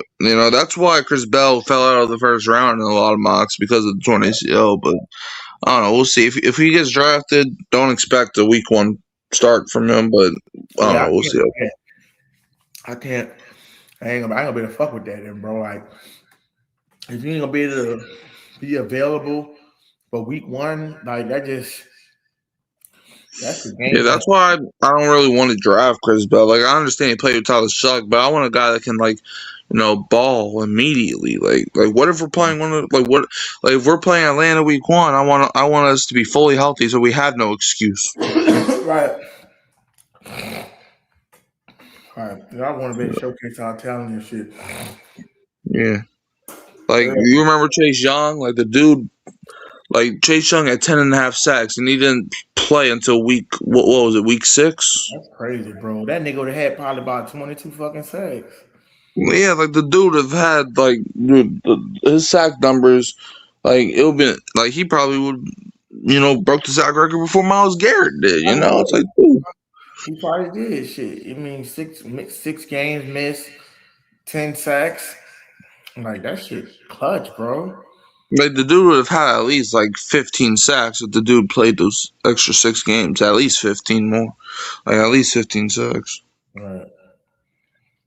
like you know. So like the Saints probably would have been a better team, if Chase Young played those 6 games, and I'm not blaming Young for being hurt, but it's like, dude, could you just imagine him playing weeks 1 through week 5? Yeah. That's 5 extra games. Like if he even gets 1 sack in each of those 5 weeks, he's at 15 sacks. And you know you're gonna get him a double digit one between that. Yeah, like if he gets let's for example, if he gets 1 sack in week 1, maybe 2 sacks week 2, another sack week 3, maybe 3 sacks week 4, like the dude would have made your, like the dude would have freaking sacked everybody almost. Right. Yeah, you got so like I said, man, I think you can't really forsake Tyler Shough to not give him the weapons. Like I think it's kind of I hear a lot of people on some of these Saints pods telling motherfuckers that the Saints should abstain from wide receiver, and it's just kind of like You don't. You got a power tool in Tyler Shuck. You get weapons around him. You start surrounding him with weapons. Like this is an Right. offensive league. Um, don't start just stealing shit. We're trying to do all defense and shit and spend all that money and then they, looking back. Yeah, you got to have a decent confident defense, but let's not forget the Saints was top 10 in defense last year. Now you had a cornerstone. Yeah. It could elevate the top and change up different things, but it also could. A lot of these guys are already accustomed to playing. Like, bro, a top 10 defense gets you to a Super Bowl. You know what I'm saying? You don't need no. I'm not saying you don't want elite defense because like sometimes defense show up, and sometimes they don't show up. But I'm saying you got a nice, solid defense, and that fits Brandon Staley's scheme, bro. You got to get some offensive weapons. You can't just not have no firepower because you could be stopping the motherfucker all you want. Look at the Texans. They were stopping motherfuckers all they want, remember? But then CJ Yeah. Stroud just couldn't. He threw 4 interceptions. They couldn't get the job done. Nico Collins didn't even play the game because he had a concussion. But I'm just saying, even like they had no receivers to throw the ball to. So you get one of those situations where, and then you run into a good defense. You don't want them to panic and just have to start forcing shit. Bro, go get that dude a fucking weapon. Some people don't. I'm not gonna go to the floor and disrespect Olavi and say he's not a number one. I think if you touching 1,000 yards, you're a number one, but it's a difference between a number one and a super number one. You know what I'm saying? As far as Right. touching 1,000 yards and touching between 14 and 1,700 yards, um, that's a difference in a huge difference in play. But you can still be productive. Like kind of like with AJ Brown and Devontae Smith, they won a Super Bowl. You had AJ Brown touching 1,500 yards, and you had Devontae touching this 1,000. Like Chris Olave could still be meaningful, whether he's a 2 or 1. You still need to pay him about 30 something million. But I don't give a fuck what he is, 1 or 2. Chris Olave not gonna just get the job done, bro. If you get if somebody Right. team that, bro, they didn't took the best out of the game. Jamar Chase, you just seen JSN had 27 yards in the Super Bowl. If they take him out of the game, you got to have somebody else to throw it to because you can't double up 2 people. And then when he start cooking, Chris Olave gonna wind up eating too, just because he got to command attention. You know what I'm saying? Unless you plan on drafting a Kenyon Sadiq, that'd be, but I'm pretty sure we're not gonna run that much. We got to run fucking 13 personnel with 3 tight ends, and I doubt we're gonna do that with a jumbo 3 tight end jumbo set. So I think they should go with me. If it was me, bro, picking it, I was on Cornell tape, but I kind of low key as I've been seeing stuff pick up. I've been seeing how his speed ain't really. I mean, like I know he's playing across Jeremiah Smith, but he ain't really like probably could take over game type, blow the top off. I think I want Makai Yeah. Lemon, bro. I think I want Yeah, Makai I Lemon. mean, like Makai Lemon, the thing with him, he can go up and get a pass. Like Carnell Tate, he's not gonna win all the jump balls, man. Like he's more of like a deep threat type of guy. But Makai Lemon, like we always say, the Saints need a big body, and we got that in Devon Valley. Let's get another one in Makai Lemon. Why not? Yeah. Because Yeah. Lemon, not only can he go up and get it, but he can also create separation, which I think is Yeah, also key. he created the most separation in the draft. Yeah, so it's like I would extremely love him, Kyle Lemon pick, and as the draft gets closer, I mean the Rams already said that they extremely love Makai Lemon, so clearly they're not bothered by the interviews. I was like, Got him. That's why I said they got him mocked. You don't want him to go to no fucking Rams, dude. And then they gonna have Devontae Adams. You man, want him that won't even be fair, bro. If the Rams draft Makai Lemon, just hand them the Super Bowl trophy. It won't even be fair. that's not you. You don't want to. You need to try to dethrone your enemy before you strengthen them. Like I'm not finna. There's no way in the world I'm letting passing up on Makai Lemon and taking. I'm not gonna let him fall to the Rams. You know what I'm Yeah, saying? Rams might take a corner, but them bitches looking to have power off. Like that's what we want. Like even the Rams almost got it done when they had the Rams didn't have a real good defense like that last year, but they know how it was. Well, I think they lost by like 3 points to Seattle. But it was anyway, like four. Yeah, yeah, they could have won it. But bro, if you got an offense that's just when you got weapons, bro, and that offense, yeah, you got a problem with it. Yeah, we say fucking MVP candidate Ronald Hyde. You got a problem with it? Click the link, motherfucker. But yeah, when it comes down to that, bro, You need a potent offense, bro. You need somebody to gut motherfuckers like fishes. You need a high powered cannon. You need it, bro. Like you got Shough. They Shough is such a good. It's kind of like you said with Brady when he got Randy Moss. It just elevated the shit. You know what I'm saying? Right. Like you get somebody that's just a beast. And I think Makai Lemon, bro, they do have what 1,100 yards in 12 or 13 games because I don't think they went to the big. They went to the Big Ten. I don't know if they play in the Pac-12 or what. The Big Well, I think they play in the Big Ten now. I think. Yeah, and they didn't. You know, you got to think about it. They played what 4 less games. Uh, didn't which I didn't disrespect you either, bro. Just jokes and take a joke, brother. God damn. All I said, all I said was motherfucker. I'm pretty sure you talk the same way. Um, I listen to some rap or some shit. But anyways, like I said, I think Makai Lemon.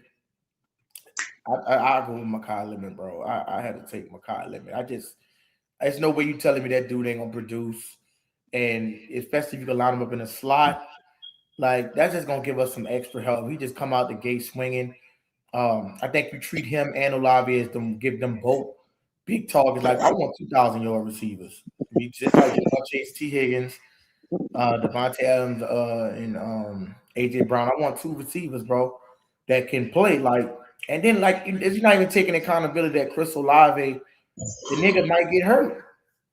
Yeah. Like, I'm not saying that he, wishing shit on him, but you seen him had a blood clot. Like now imagine if we had to go to the playoff, right?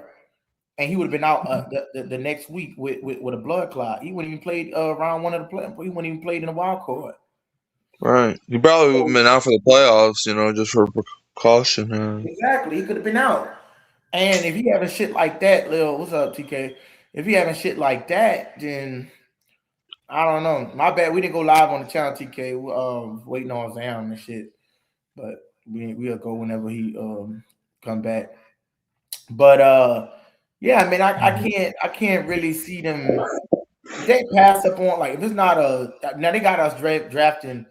I need to go there. That's what I want to pull up. They got. If you seen the other mock draft, they got us taking David Bailey. Let's see if I can share my screen. If you see, first thing first, did a mock draft.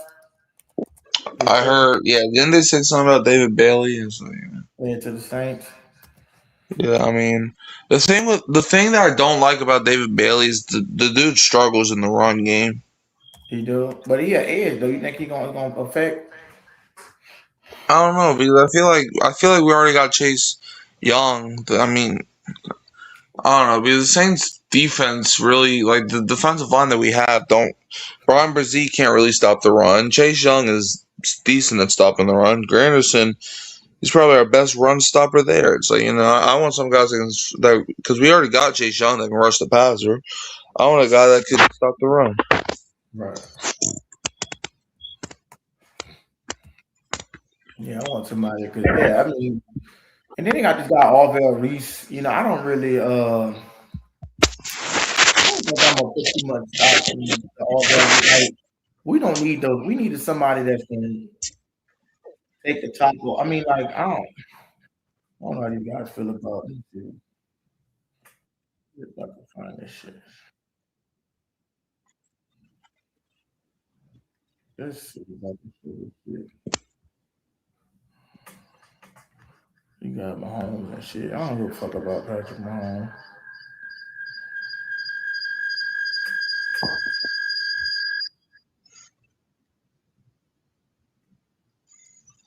Uh, They got motherfuckers not Kirk. That was kind of crazy that he got traded because I mean, I don't know what's going on with Mendoza because like, is it a possibility that motherfucker because I never seen um somebody not like like the Kirk Cousins shit when he went to the Raiders. That was kind of weird because is it possible that they could not draft Mendoza? Like No, Clint Kubiak said he wanted to bring in a quarterback to start week one. That's that's not. fucking, but if you paying, I know they're not gonna pay a nigga $172 million to start on the bench. So let me tell Yeah, you, you gonna pay Kirk Cousins that over was this. stupid. That was stupid. That's fucking stupid. But Instead yeah, of I mean, I know Clint Kubiak said that he wanted Fernando Mendoza to start as a backup. That's fucking stupid, dude. Kirk Cousins is not gonna be your motherfucking. Not a bro. Kirk Cousins is a backup. Correct. It's what I think they will do. Well done, Brew. Wow. Yeah, who Kirk Cousins can teach? He ain't like he know motherfucking. Let's go to it. Letting him- The number one pick, shocker, Fernando Mendoza. No shocker at all. We already all know where he's going. Some of that Number, shit. you can see a lot of Ohio State kids in the top 10. Number 2 pick, Arvell Reese, linebacker, Ohio State. Maybe the best defensive player in the draft. That didn't work out, but it's a new regime. I think Sonny Styles potentially goes there. The pick. Yeah, look how quick this dude talked. This dude talked about the fucking Caleb Downs going to Washington so long. Watch how quick he talk about the Saints. Literally like 2 seconds, bro. Still disrespect the Saints. Tape to Ohio State. To the Giants. I'm sorry, from Ohio State. We talk about every team much for like Ohio at least a State minute or guys two. here. To the Giants. Saints. Malik Neighbors coming off the injury spot there. Number 6 to the Browns, a team that on offense needs a bit of college football going into the year. The only Caleb Downs makes sense there. I think the best pure pass rusher in the draft, David Bailey. Now, I don't know that he is a 3-down player, and I don't know that he'd be great against the run, but he is a monster against the pass. David Bailey to the Saints. If it were to fall like this, I believe the Chiefs would. Hey, look, that nigga talked about that shit for like 2 fucking seconds. But he got us taking David Bailey going to, and it could possibly that he could fall this fall. Oh, I mean, look, I think with David Bailey, I think he's going anywhere from 2 to 10. So, like David Bailey is a wild card for me. Either GMs are either gonna really like his passing game or they're gonna really hate his run game when it comes to his defense. I mean, like he's just undersized and he gets muscled whenever they're running the ball. So it's like, it's like I don't know, like you could do worse than him in the run game, but like he's just ineffective when it comes whenever the opposing team's running the ball. Like if you're playing like like for example a Travis Etienne, or if you're playing against like a Jahmyr Gibbs, David Bailey's not going to have a good play if they're running the ball with those guys. So. That's why they say he's not an every down back. Yeah. Like if it's first or second down and they're running the ball, David Bailey's basically like you basically have like 3 linemen, like 3 defensive linemen, because David Bailey's not going to do anything. That's crazy. I don't want nobody that can be double effective. Ruben Bain could stop the run and Rich the blitz. So why do you got him? Yeah, that's one thing. Like I would love a Ruben Bain. But like David Bailey, like I want a guy that can stop the run, like and look, Bailey, like the dude could sack a quarterback, but it's like we already got guys that can do that. Yeah. We need somebody that can stop the run. Cause I mean, even if they get explosive, then what if you disappear and can't tackle, and then you'll be, screwed both ways, if you ain't got the if you can't stop the motherfucking run. Yeah. So Bailey probably won't be there at 8. I don't think nobody want Bailey. I wasn't really too high on David Bailey anyways like that, He said it looks pretty like close though that we have this top 10. Shit, King Sadiq go to King Sadiq, bro, that dude, well, I like the Ducks, man. I'm a Ducks fan. I do like Oregon. And that dude fucking shit up, man. Like he'll be. But like I said, we just got Noah Fan, which is really not that good, but he okay. But they ain't gonna use no 13. They ain't gonna go. I can't see them going 13 personnel like fucking Pittsburgh with fucking. It's gonna be looking like when they had Pat Fry move, Jonnu Smith and what's the other fucking thing? They were running 13 personnel, bro. Darnell Washington fucking them up. And Washington before he broke his arm, and that shit was just you can't even see everybody telling if you running all them tight. Arthur Smith, one of the worst play callers in football. But and I was at Ohio State. Yeah, he fucking garbage. But I'm saying Yeah. like you can't 13 personnel. It's gonna be so hard to like 3 tight ends and shit. Like, Right. but I mean, I wouldn't be pissed off if they got it. I know if you get some whoever they get in the first round, they plan on utilizing. But I'll see. I mean, Noah Fan ain't all that. Like people, I mean, he was on Cincinnati last year and he didn't really do shit. He got injured and shit. He okay, you know what I'm saying, but he not his injuries and shit is kind of fucked him up. But I'm not Tate. I'm not saying Tate gonna be like Tate would be a solid number two. But what if like I want somebody to just wreck a game, like take over a game, um, just take over a game, bro. Like you could give them the ball, get the ball in their hand, and they make plays like yak yards and all this, like kind of like how Jamal Chase do. And Yeah. I want another dominant, explosive receiver, man. I wish Jeremiah Smith was coming out this fucking draft, but that'd be a no-brainer. I'm taking Jeremiah, and then you got him like Jeremiah Smith, somebody, maybe like even if we take, just say we take somebody this year, which I want to win Super Bowl this year, but just say we, it's no way we're gonna be unless we trade up. We're gonna be a good team this year, so there's no way we'll be able to get Jeremiah Smith next year or a top receiver. So we might well get one right now to be explosive because if we plan on, what I'm saying, being contenders, we might well just get our receiver core locked up, man. Like Jamar Right. Chase is still a decent tight end. I just don't want to know me. I don't like no me. I hate seeing boring officers, bro. Like getting off the field and shit like that so early. Like that shit. I don't know. Right. I mean, when it comes to the wide receiver game, I just feel like there's like a lot more talented receivers in this draft. So I don't know. Maybe we could get one in the second or third round, and receiver's still gonna be productive like that. Like I don't know. This best time to get one. Yeah, like I said, like the Saints could wait on receiver. Like I mean, there's a lot of good ones that will be there in the second or third round. And like I said, I think Makai Lemon gonna end up being better than Carnell Tate. Shit, I mean, I I think think so. Makai Lemon can do a lot of stuff that Tate can't. I think so too, Mike. I kind of that's what I'm kind of leaning towards. I do kind of feel like dude might be a little better. I think he might be better, man. I ain't gonna care. I kind of got this vibe. This just feel like dude is gonna ball out.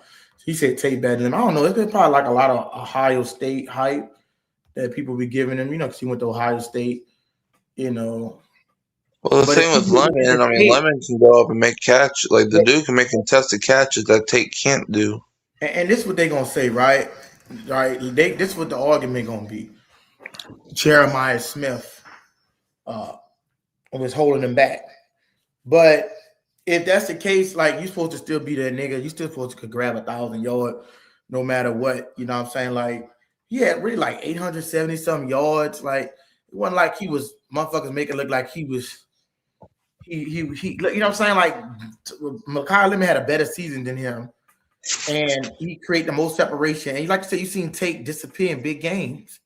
You Right. know what I'm saying? Lemon Tape is better than his class. That's what I say. I think that's what they just because it's Ohio State, bro.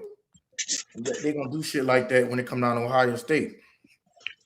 A lot of people like to dick ride Ohio State. It's because they Ohio State. He says an OSU fan. He can make any bet. Well, we know see like Tyrone Keegan, right? For a big example. Dude, look, Tate is a great player as well, but it's like Makai Lemon, the dude can just make freak like the dude is a freak of an athlete at the wide receiver position. Yes. And Carnell Tate, he's just not. I mean, Tate is a great player. I think he will have a great career.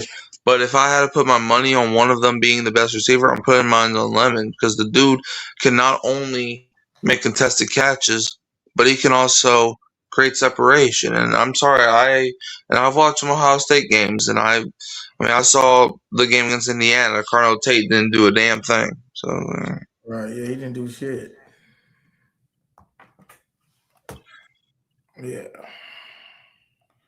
Yeah. He said Ethan. Let me see. Ethan loves every fan. He said He said Kirk Cousins is a mastermind. He tricked two teams and gave a big salary and won. Yeah, he is, man. Like that was fucking crazy.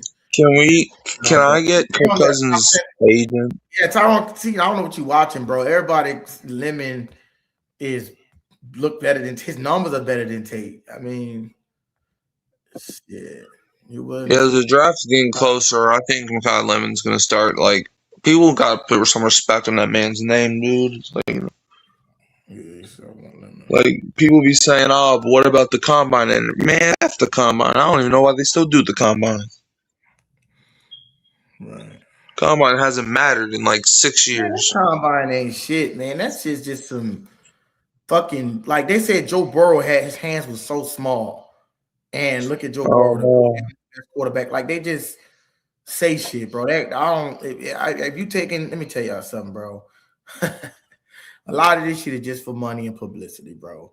Like the combine shit is not real, bro. When I say it's not real, it's not like that's not life or death. Like some people be, you got motherfuckers. It's just like the preseason. You got motherfuckers that do their thing in the preseason and play like chicken shit when it's time for they don't even like look at Mason Tipton, right? Remember how he was doing all that shit in the he was mossing motherfuckers in the preseason, right. and he didn't even do shit when he got to the like, and we didn't have no receiving core. He still didn't do shit. Exactly, man. Like that combine, like they talking about motherfuckers got T-Rex arms and shit, bro. That don't mean nothing, bro. It's like yeah, people are now saying Ruben Bain's arms are short. It's like, dude, have we learned nothing?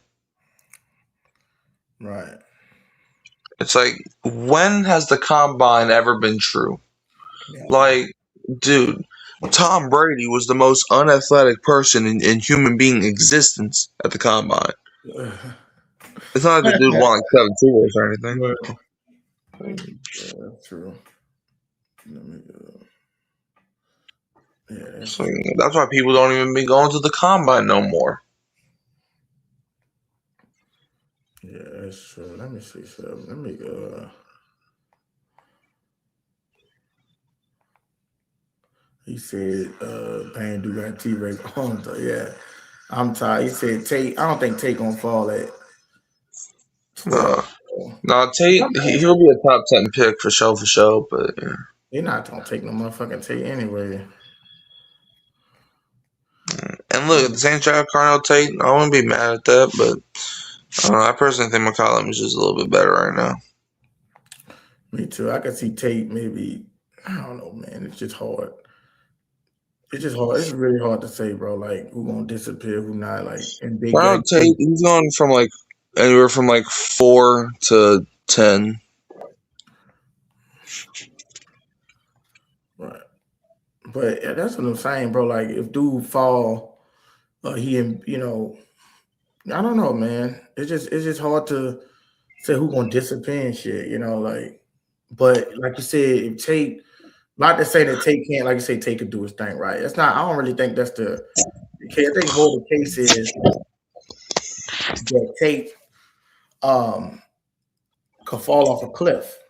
I mean, not fall off a cliff, but like if it came to pushing him shove, like you say, disappear in big games and shit, like it's a possibility that I'm saying he don't do shit in a big game, and then we seen sometimes live he don't do shit in big games, and it's like you want to have somebody that could really just go crazy, bro, when you need them. Yeah. You know what I mean? Like Right. like I think Makai Lemon is gonna always pose a threat. But I think he might be like a motherfucking Puka Nakua or something. You never know. Like people sleeping on him and shit, Because that's just how it be, especially with Ohio State receivers, man. Like, it's just Right. Ohio State. I don't know. He said Indiana game. He said Smith was going off. Well, they got the ass beat by Indiana. Didn't they get blown out in that They game? didn't get blown out, but they didn't win. Mainly because their offense wasn't doing nothing. They scored like 10 points that whole game. And Jeremiah Smith, like you say, yeah, he didn't do shit. Like he might be fucking overrated. And then even against Miami, I mean, they basically got blown out against Miami. They didn't do nothing that game either. So, Jeremiah Smith, I mean, I still think he's one of the better receivers, but like even him, it's like I don't know. And look, just because I don't like Ohio State, that don't mean like I'm just saying facts right now. It's like I don't know. I still think Jeremiah Love. I mean, not Love. Shit. What's his name? Jeremiah Smith. I think he's probably the best receiver in college football right now. Um, I don't know. I don't know who's still in college football. Ryan Williams, that dude fell off a freaking mountain last year. Dude couldn't catch the ball for nothing. Dude was playing like he was freaking Kevin White, dude. 2021 Kevin White. You're better than Olave right now. Okay, now you're tripping. Jeremiah Smith ain't better than no damn Chris Olave. Like, how you gonna, like, Chris Olave ain't even in college, dude. Now you're tripping. When Jeremiah Smith can run against NFL DBs, then talk to me. I was with you with the best wide receiver in the nation part, but then you say better than a lot, way better, lol. Dude, first of all, Jeremiah Smith, y'all don't even play nobody in your conference, dude. So Jeremiah Smith don't even be going up against no good DBs for real. The best team he went against was Texas last year, and that was the first game of the year. And then he played against Indiana, got smoked. Played against Miami, got smoked again. So it's like, no. Like Chris Olave, Jeremiah Smith would be wide receiver one of most teams in the NFL right now. That might be true, but you can't just say that out of the blue. Like, say he's already better than somebody. It's like, it'll be one thing if Chris Olave was like doing so trash. But like Chris Olave was an all pro last year, had 1,100 yards. It's like, no, we're not I'm not giving you that. Like, sure, he'll be wide receiver one on most teams. The Saints are not one of those most teams. Like he would be a pretty good wide receiver on the Saints. But no, yeah, he does. I don't know ball. I don't, dude. He played against Texas. Offense didn't do shit that game. The only reason you won is because your defense held them to 7 points. Play against Oregon. Oregon, I mean, they were a pretty good team last year. But then you play against Indiana and got smoked. Then you play against Miami, got smoked again. So no, you don't know ball, dude. Like, you're talking about Indiana like you beat them. Fool, you lost. You lost the game you were favored in. Everybody thought you were going to beat Indiana. Like, weren't y'all number one at the time? And then y'all lost to freaking Indiana. And it wasn't like Indiana, like, scored 30 points. Like, 13 points was enough to beat y'all, dude. Like, y'all were supposed to win the champ. I mean, y'all have, like, what, 4 out of the top 10 consensus picks? And y'all still lost back-to-back games to be eliminated? Like, that shit's embarrassing, dude.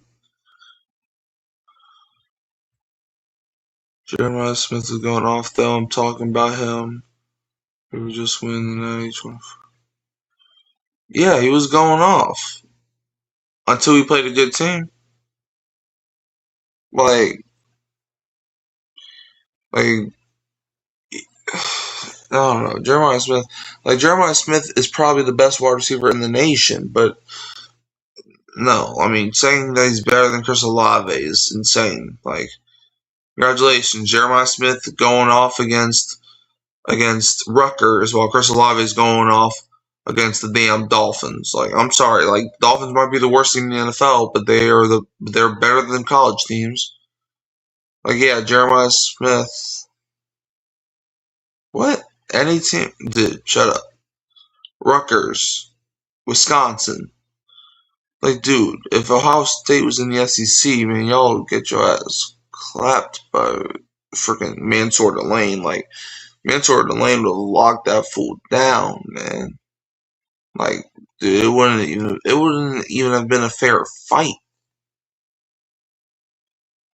Like, dude. Like, congratulations. Jeremiah Smith's having a good game against Wisconsin, while Chris Olave having a good game against the 49ers. Which one's more impressive? I need to watch more ball. Maybe you need to watch more ball. Because then your team gets smoked by Miami? Like, no. Like, I don't know what you talking about. I mean, LSU, we had the best team of all time. That 2020 LSU, or no, the 2019 LSU, man, I'm telling you, bro. A lot of people think that team should have never even existed because we were so good. Wait till he gets in the league. He's not in the league. That's the problem. You can't say he's better than a guy when a guy has already been in the league. Now, it'd be one thing if Chris Olave had, like, terrible stats. But he didn't. Chris Olave was one of the best receivers in the league last year. LSU had one good year, my guy. No, we didn't have one good year. We had one great year, one elite year, one excellent year. So, when your quarterback throws 60 touchdowns and 37 of them are combined between two players, then talk to me about one good year. Everybody know when Smith's against in the league taking over. I don't care about the future. I care about today. Who's the better receiver right now? Smith or Olave? It's Olave. Why? Because Olave does stuff Smith can't do. Olave can go over the top. Jeremiah Smith can't do most of the stuff Olave can, so no. No, Jeremiah Smith, he's a great receiver, but he's in college. If the Saints play against Ohio State, Saints are winning like 72-10. If y'all lucky. So no. NFL versus college is two different things. Jeremiah Smith might have like 20 damn yards if he played against the Saints defense.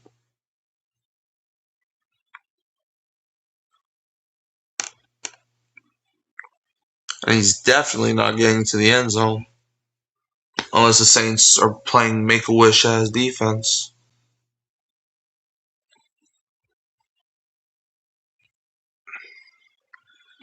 Unless they're like prevent defense. You're a clown, LOL? Okay.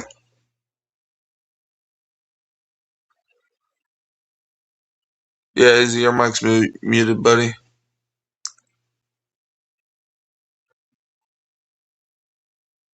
Muted, my bad.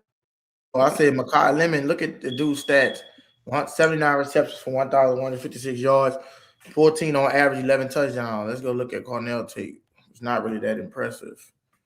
I mean, I'm not saying dude ain't going to be good in college, but it like, what I'm saying is he not blowing. I don't see why he was getting all this hype, and his numbers is not that good.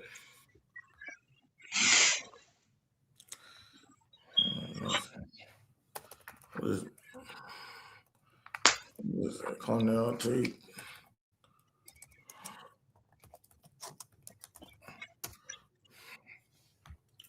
Yeah, I'm not saying it, guy. We're just like 875 yards is not impressive.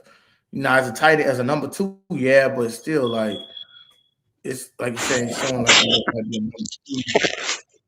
like, 47 ranked, 9 touchdowns. I mean, like, they're saying this guy is better, but who got the better stats? Average is better, 17.2, look like a catch, but we know that could be predicated. NFL, this is you putting up against good DBs that could be reduced. So I mean, Right. You put up decent numbers, but you still should like. If you're not the best, this is what I'm saying, bro. If you're not, this is what I'm saying. But if you're still not the best on your team, I don't give a fuck who you're on the side. I want the You best. can't be a top 10 pick if you're not the best. Yeah, I want a number 2 coming out. I want the best player on the bet. Fuck, I want some fried fucking chicken, man. I ain't gonna cap, dog. Shit. But yeah, I mean, you can't really do that shit. If you like you say, I want the best motherfucking. But you said best wide one. Who got the more production? You're number 2, man. You're number 2. Fuck who we playing? Jeremiah Smith is not that good. You know what I'm saying? Y'all gonna be overrating these motherfuckers. I don't care what you say. I got to see him in the league. Tate is a top 10, Lemon like 15 range. Bro, I don't know what mock draft you watching, but a lot of people are saying Makai Lemon is the best receiver in the draft. There's other people If saying he's available by the Rams are taking him. yeah, Lemon is a If he's great there at 13. Like, what if, like, and then you say, what if, like, dude don't have the confidence in himself to be a number 1? Like, what if he just believed that he a number 2? Because he played as a number 2, like, his whole career. Right. In Ohio State, Right. like, Lemon is a 1, so he the best receiver on his team. He got them and tell, like, I'm the best, always been the best. Sometimes that could, not saying that dude won't be, he just kind of remind me, like, of Emmanuel Sanders, like, real good player, but never was a number 1. A bona fide one, just. And like that's not bad. Like you don't have to be number 1, but it's like when we're talking about the best guys. I'm sorry, but you can't be one of the best guys in the league if you're not even the best guy on your own team. Yeah, that's what I'm saying. Like that kind of like that coming kind of out of cancels college, it out.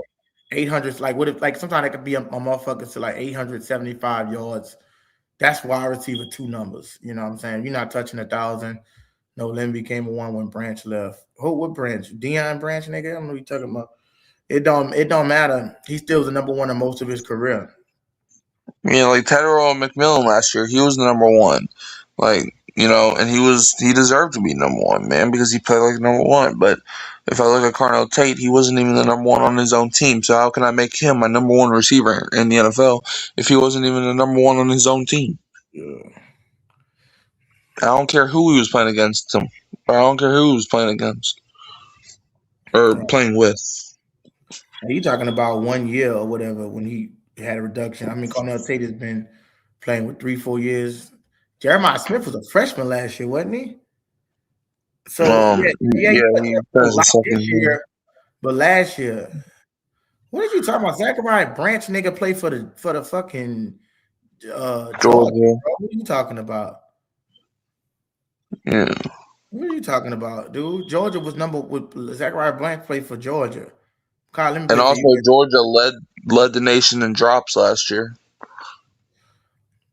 But but what I'm saying is Jeremiah Smith last year was a rookie. When he won a championship, he was a rookie. And I'm pretty sure Makai Lemon was he a junior, so he's been backing up for 3 years. And you're talking about Zachariah Branch, his numbers ain't that fucking impressive. Zachariah Branch is projected to be a 3rd-round pick. Yeah, he was a special team player, like. But that's the thing. You could be a number. This is what I'm saying, bro. If you look at the tape, it's just Makai Lemon got a better tape, bro. That's what I'm saying. He got a better tape. Yeah, I mean, Lemon, you could just see the talent. Like that's what people have been saying, even about Carnell Tate. Like he don't pop off the page as not that he can't be good, but like he got the potential to be like a Julio, like one of these great players, like the Devontae Adams, one of these guys like in their prime, Michael Thomas. Like he projected to be a decent. I think he's gonna be a good NFL receiver, but I just think Makai just. He could be like audible, like on some Puka Nakua type shit. Like, crazy. You know what I mean? Like, I don't know. Like, it don't matter. Like, motherfuckers could do this and do that. We don't know who gonna be the what. But I'm just saying, as far as I'm going off raw stats, I'm going off motor. It just seemed like he got. I mean, I don't know. Carnell Tate. He look kind of nervous, low key. Like he trying to prove himself too much. I told him, fuck them, nigga. I'm that nigga. Yeah, I don't know. Guys, all that stupid ass shit anyway. Motherfucker, if I'm good, bitch. You see me. Manipulate DB. Think of manipulate DB. Right. Good motherfucker. Why am I? Please tell me why I'm at in the motherfucking press conference. If I'm good, Mike, do I need to go to a press conference and tell you how good I am? No. That don't make sense to me. Motherfucker, I am a beast, bitch. You see the tape. Like SGA say, nigga, my game speaks for me. You see the tape? Fuck. Yeah, but people always say, "Well, he was shaking his head." Okay, what does that got to do with anything? Y'all That's can let this dude paralyze himself. that's some dumb ass shit, bro. I'm telling you, people just He try to was find these. stuttering. Dude, half the world stutters. They just try to find the excuse, bro, to try to demonize a motherfucker. Like, nigga, if I'm good, I'm good. Who gives a fuck? Yeah, Who give a fuck if I'm good, man? You know how that shit is. so I'm saying. I was worried about a tape, nigga. Fuck a tape. Is it showing I'm trash or am I fucking good, nigga? Am I Right. garbage on the tape or am I good? You know what I'm Exactly. saying? Like, what the fuck? Like, I mean, it kills me to say that, but like Dion said, like, it kills me when you gotta do, like, I just feel like it just feel like there's just so much extra. I feel like this is how I feel. This is what I know personally. The NFL, bro, and that's what we need to be trying to dictate, like, this season, bro. Like, there's no way we should be waiting this long. We need to, what do we got to go on strike talk campaign against this shit? But there's no way, bro, that I'm sitting here waiting 8 months for a fucking season. What the fuck is we doing? Training camp should start, OTA should start immediately after the season. What the fuck am I what in the fuck am I waiting 8 months for football? Like, this is some bullshit. That's why I say they do this shit to, I don't know, it's money involved, it's politics.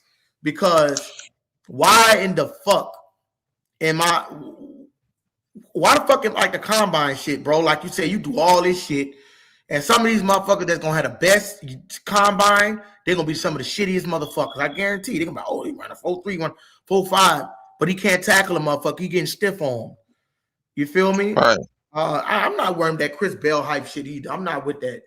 I mean, John Ross, I think, has like the second fastest 40-yard dash, and you see where he's at now. Yeah, exactly. John, yeah, when he played for Cincinnati, he was fucking. But that's what it is. But yeah, I'm not really with the Chris. Listen, listen. If we got Mansour in the first round and then Chris Bell, maybe. But I'm not finna give up like Shough, just because Shough said I don't want no motherfucker that's coming up with ACL injury. I'm just not. I'm not. I just can't. Right. I can't. We don't know if this is going to be week one. Just like say the medical doctors. We Right. don't know what this guy. I'm not spending my first round pick on a motherfucker that might not be in the game. Not Chris Bell fault. You know what I'm saying? I think Chris Bell gonna be an excellent player. Now, if I know he's gonna be a 1,900-yard receiver, then I'll wait on. But he might be the same as Makai Lemon. You know, some people want him to do it because they want to see him in the second round and then get like they get like a 2-for-1 with Mansell Delane. You know what I'm saying? But what if he not the hype? What if he coming and he looking kind of slow? I don't know, man. Like, I'm just not. I don't have time for this shit, man. He said Omar Cooper's another Makai Lemon. You think so? That won't be a bad. That won't be a bad. I've seen him play for Indiana, but I don't know. What does his thing look like? How many? Let me go look at his yards. Let me see. So Omar Cooper. How many yards he had? Like, I know he was playing with Mendoza. Let me see. Omari, what his name is? Omari Cooper. Let's see. Cooper Jr. No, they typing in fucking Amari Cooper. How you spell a motherfucking name? OMAR. I'm typing in A. Okay, let me see something. Omar. It say Omar Cooper. Omar Cooper? Yes. All right, thanks. Let me see something. I did not like Indiana last year. I ain't even gonna fucking lie to you, dog. I hope Mendoza fall off a fucking cliff. That shit got on my motherfucking nerves. Okay, he is okay, but his receptions, hell no. He's 26. more of like another Carnell Tate, personally. Yeah, yards 937. Oh, he had 13 touchdowns. That's good in the red Well, zone. yeah, But I that's mean, good. It's good to okay, get the touchdown. right? Because touchdowns showing you could get busy. But I mean, it all depends on who Kellen Moore wants, right? When you can utilize some of these guys, right? And if Kellen Moore want these guys, it's a little different because Kellen Kellen knows what he's doing. And Kellen I trust. I do trust Kellen more in his decision. Like, all these receivers are good, but I just think, out of all of them, I think Lemon has the best skill set, especially for what the Saints need. Me too. I think he got the best tape. I think he got the best. Yeah, didn't he play the slot too? Don't he? Yeah. Slot. Yeah, I mean, He could also play the outside and the slot. We could still use Divine Velays too, and manipulate. Man, that's gonna be a lot of. Yeah, I can't. Can't wait for the season, man. Yeah. Pass up on this nigga, dog. 8th, 11 touchdowns. Okay, his average is 14. That's not bad. And then with Shough, man, 79 reception. That's 11. So he making his catches. I don't know, man. I think I want this guy, Makai Lemon. Nope, project wide receiver, get a killer. Yeah, he said, yeah, that's kind of what I feel like too. I agree with Vibe with Ant. I do feel like Omar might be a project, like, because he was in assistant with Indiana. That's like, what I'm saying. I think I agree. I think dude is gonna be like a killer, bro. If you go get Cornell Tate, not Cornell Tate. I want Makai Lemon, bro. I want Makai Lemon. I want him now, bro. Like the Tate shit. Listen, I think all these guys are gonna be good receivers in the NFL. I just don't think. I think Lemon potential is higher, bro. Like his tape is fucking pissy, right? I don't think you can sit up there and see this guy 5'11", so he quick. He out the slot. Man, like this could be another Tyreek Hill or some shit, Yeah, I mean, when I watch Makai Lemon, just imagine Tyreek Hill, but if he had like Calvin Johnson's ball catching ability. Crazy. That's basically. I know that motherfucker fast. Yeah, I think he ran. I think it was either a 4.2 or a 4.3. I think. Yeah, that nigga, man. I'm on Lemon, dog. Just like I'm with Ant right here. I like this comment. He said, no project wide receiver, get a killer. Yeah, you guys. Sometimes you got to know when to shoot for the fence. He said, Casey, you got to go for the throat, man. If you go get Shough a motherfucker like this listen, I'm saying, I'm not necessarily, you could say you're looking for a 2 or whatever, necessarily looking for a wide receiver 2. We looking for a number 1. Fuck it. If Olave got to be the 2, it is what it is. Or they both getting high volume snaps, regardless of the fact you could still get the job done with both of these niggas. You know what I'm saying? Especially with fucking ETN. You know what I'm saying? But if you got a guy to say you got to come and get 800, 900, it still would be productive. You see what I'm saying? But if you got a motherfucker that's coming in like with the Makai Lemon, I'm looking for this motherfucker to be a 1. Like I want his ceiling to be higher than Olave. Like, or you could equip like Olave. We know Olave is a bona fide walking 1,000 yard. That's Olave, dog. That's him. But if you could get a motherfucker, it's kind of like, let's look at it like T. Higgins, because y'all know T. Higgins got drafted before Jamar Chase, right? Yep. T. Higgins was drafted 1 year before. T. Higgins was drafted when Burrow got drafted. And T. Higgins was supposed to be their franchise cornerstone with Burrow. But then when Chase came out and that nigga, it was like they picked him at number 5, which was so crazy because motherfuckers keep talking about Penny Sewell and all that shit. There's no way in the fucking world I'm picking a motherfucking guard nigga over a motherfucking wide receiver. That is the dumbest shit. Now I'm picking a wide receiver. I can build my guard. They still almost won that bitch in his rookie season. And if this guy reminds me so much of Jamar Chase, after the yard, the yak yards, run after the catch. Jamar Chase can take a slant, take that bitch to the house. You know what I'm saying? I love Jamar Chase. He's my favorite receiver in the NFL, man. Besides like Chris Olave and Homer, but I love Jamar Chase. And dude, but if y'all pay him $30 million, he definitely y'all won. No, bro, that's not true. Y'all pay DK Metcalf what, $33 million? Do you think you just got Michael Pittman? Do you think him and DK is like could be possibly how much he had last year? DK had 800 yards. I would argue that Michael Pittman's probably a little bit better right now than DK Metcalf. They're in the same boat. I mean, DK drop a lot of balls. So y'all paying DK Metcalf $33 million, brother.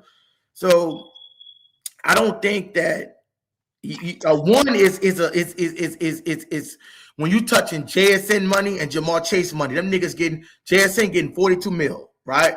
Jamar Chase is getting 41 million. That's wide receiver one money when you get in the 40s. And you could say, well, Justin Jefferson getting 35, but that was before the market went up, right? So that 40 million range as well, you're gonna start seeing these wide receiver ones land at. Anything below 40 million or 35 below, right? Pickens not getting no 40, but I'm saying that's like around 35 mil. 30. But you gotta think about this. This is what I'm trying to say. It's different between a high one and a low one. Just like you got Devontae Smith, he's a low one, or you could say a 2 with next to AJ Brown. T. Higgins could snatch 1,000 yards, but he gonna get what? He just got what 35, I think 36 mil. So you can pay. That's not wide receiver one money.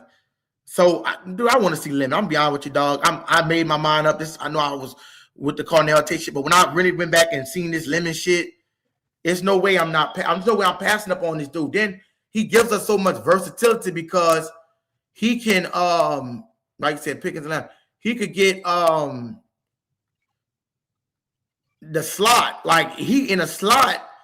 They give us a whole new fucking man. We could run from anywhere between 12 personnel to 20 personnel.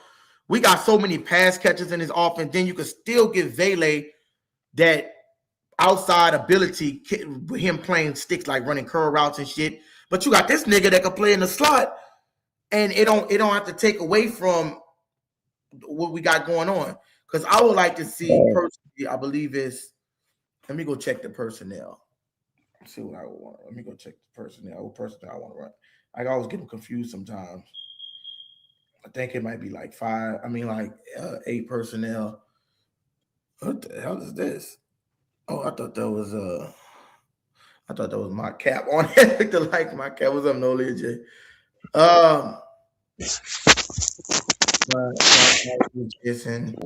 It's now. What's up, brother? I knew button Nolia. What's up, man? What's up, brother? What's up? What about Ted Hurst or Bryce Lance? I want a bona fide contender. I'm not like Dude said with the project team. I'm ready to go get a killer that I know will help me produce. You know I'm supposed to be looking up, I said, bro. I forgot. My camera look blurry, y'all. Forgive me. I'm on this ragged ass laptop right now. I'm checking something on my phone. What the hell was I finna say? I was saying something. I was gonna go look something up, but I forgot. Fuck. What was I saying, Mike? Before I said something about, I was looking at. I don't know if I was gonna go look up a stat. Somebody help me out in the chat, man. Fuck. I didn't forgot. I don't know. We were talking about like a lot of stuff. So. Oh, it was something about Chris Olave. I was gonna look up something. Fuck it. It must not be that important. Yeah. So you cool. So Mike, you would go with Lemon. You that's what you would. Yeah. Yeah. Yeah. That's solid. That's solid, bro. I think I'm gonna fuck with that. I'm gonna fuck with the Lemon, bro. It just got me like, I want a dog, man. I don't want to go see no slow ass offense where we put like that 17 point. Like we was way better than putting up 17 points and shit. Like, you know, like when we was doing this shit. We above that, man. I'm not trying to put up fucking points. 29. I think the highest scored like 20. I want a baby to blow teams out like the Rams, right? The Rams went deep into the NFC Championship. Their defense wasn't really all that. Like they would get blown all over, but if you can, people don't realize, bro. The Saints had a top 10 defense, bro. Besides scoring defense, if we need to be explosive because one thing I know about it, it's gonna be hard to game plan. Then when you get to the playoffs, bro, you make one fucked up move and you're gonna get fucked up by one of these receivers. You know what I'm saying? Absolutely. You better not slip, nigga. You better have your shit laced up because Mekhi Lemon will burn your ass. And Olave will burn your ass. And then you got him playing in the slot. That's going to be hard to game plan for that shit, bro. You got a motherfucker playing in the slot.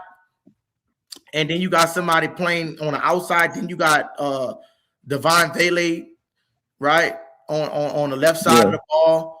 It gives you depth at the wide receiver. You can't go into this draft thinking you're gonna go get a second round pick, right? Remember they was doing shit like going get motherfuckers like A.T. Perry and they was getting these guys out like second and third round. I don't know what A.T. Perry thing. I think help me out one of y'all third or fourth round.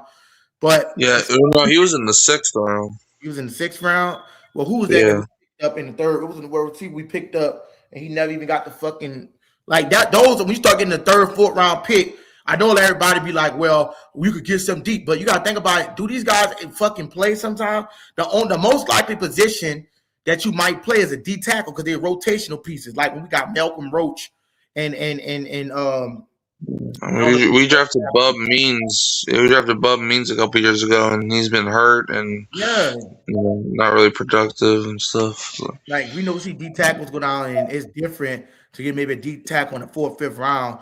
But when you talk about skill position, it's a it's a reason that these dudes could play these. It's different, bro. Like I want if I get a wide receiver, I'm getting them in the 1st round.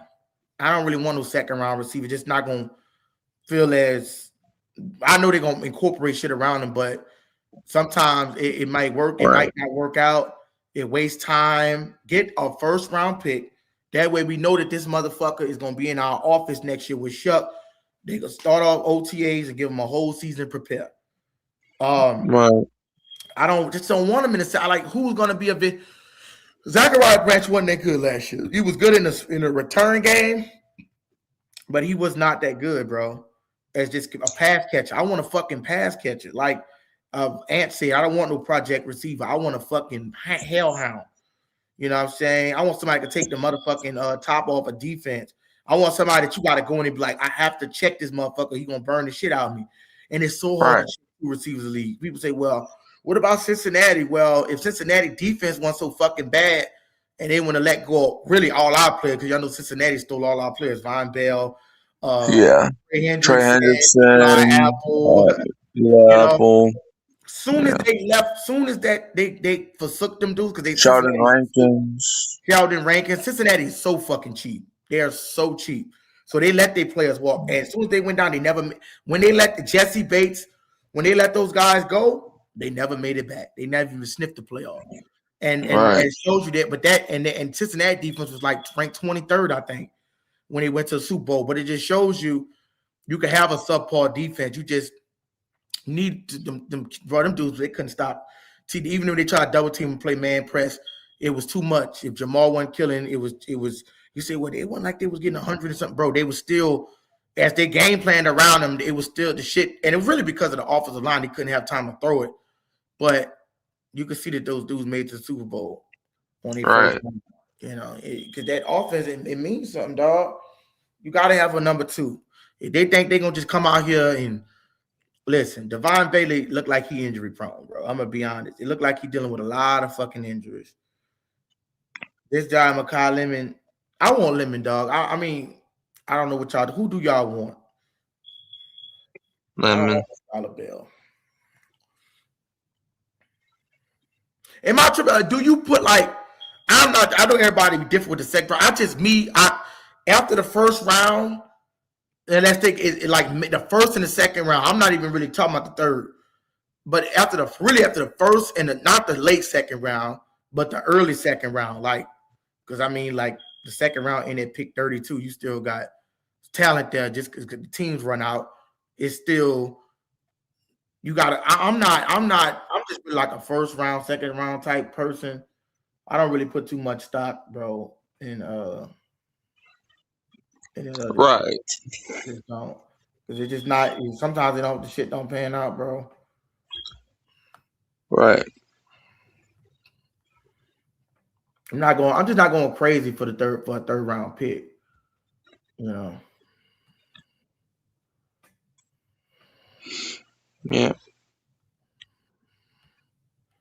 That's just me, bro. Like I'm not sitting around in the fuck. I'm me after the 2nd round. I'm not even watching the fucking draft.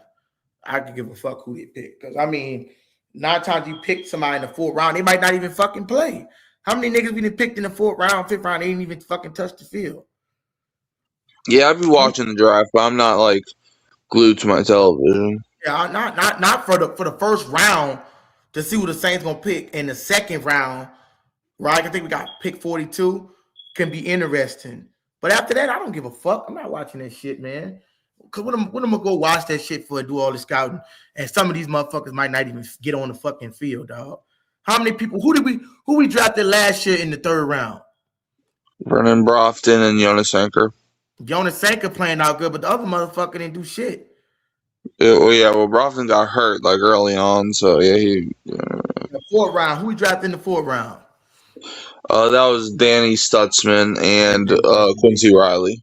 He did in the 5th round. You could hit or miss. That's what I'm saying, right? Yeah, I'm not saying that you can't, but I'm not. You're not finna go crazy over these.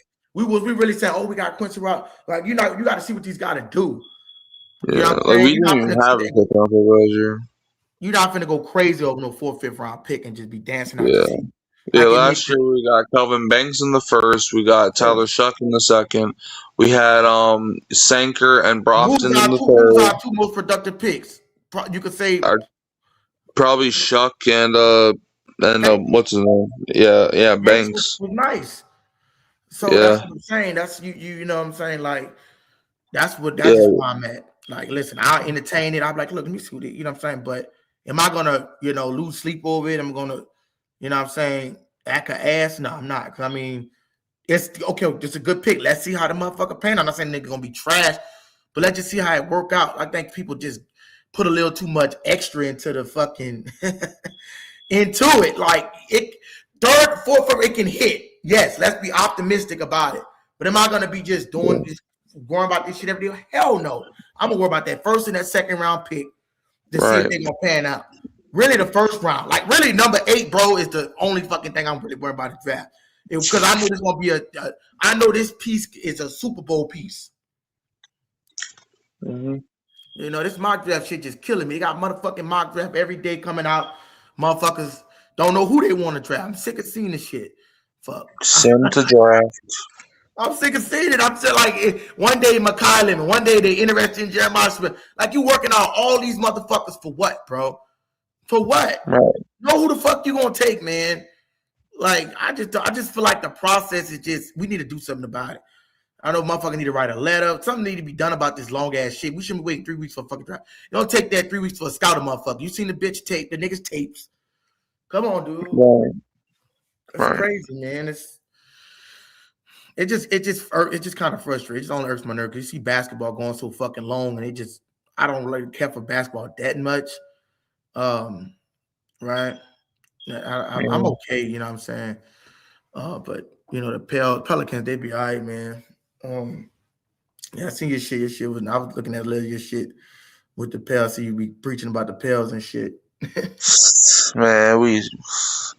I love the Pelicans, but I hate the Pelicans at the same damn time. I can't fuck with that shit right now. Them bitches trash.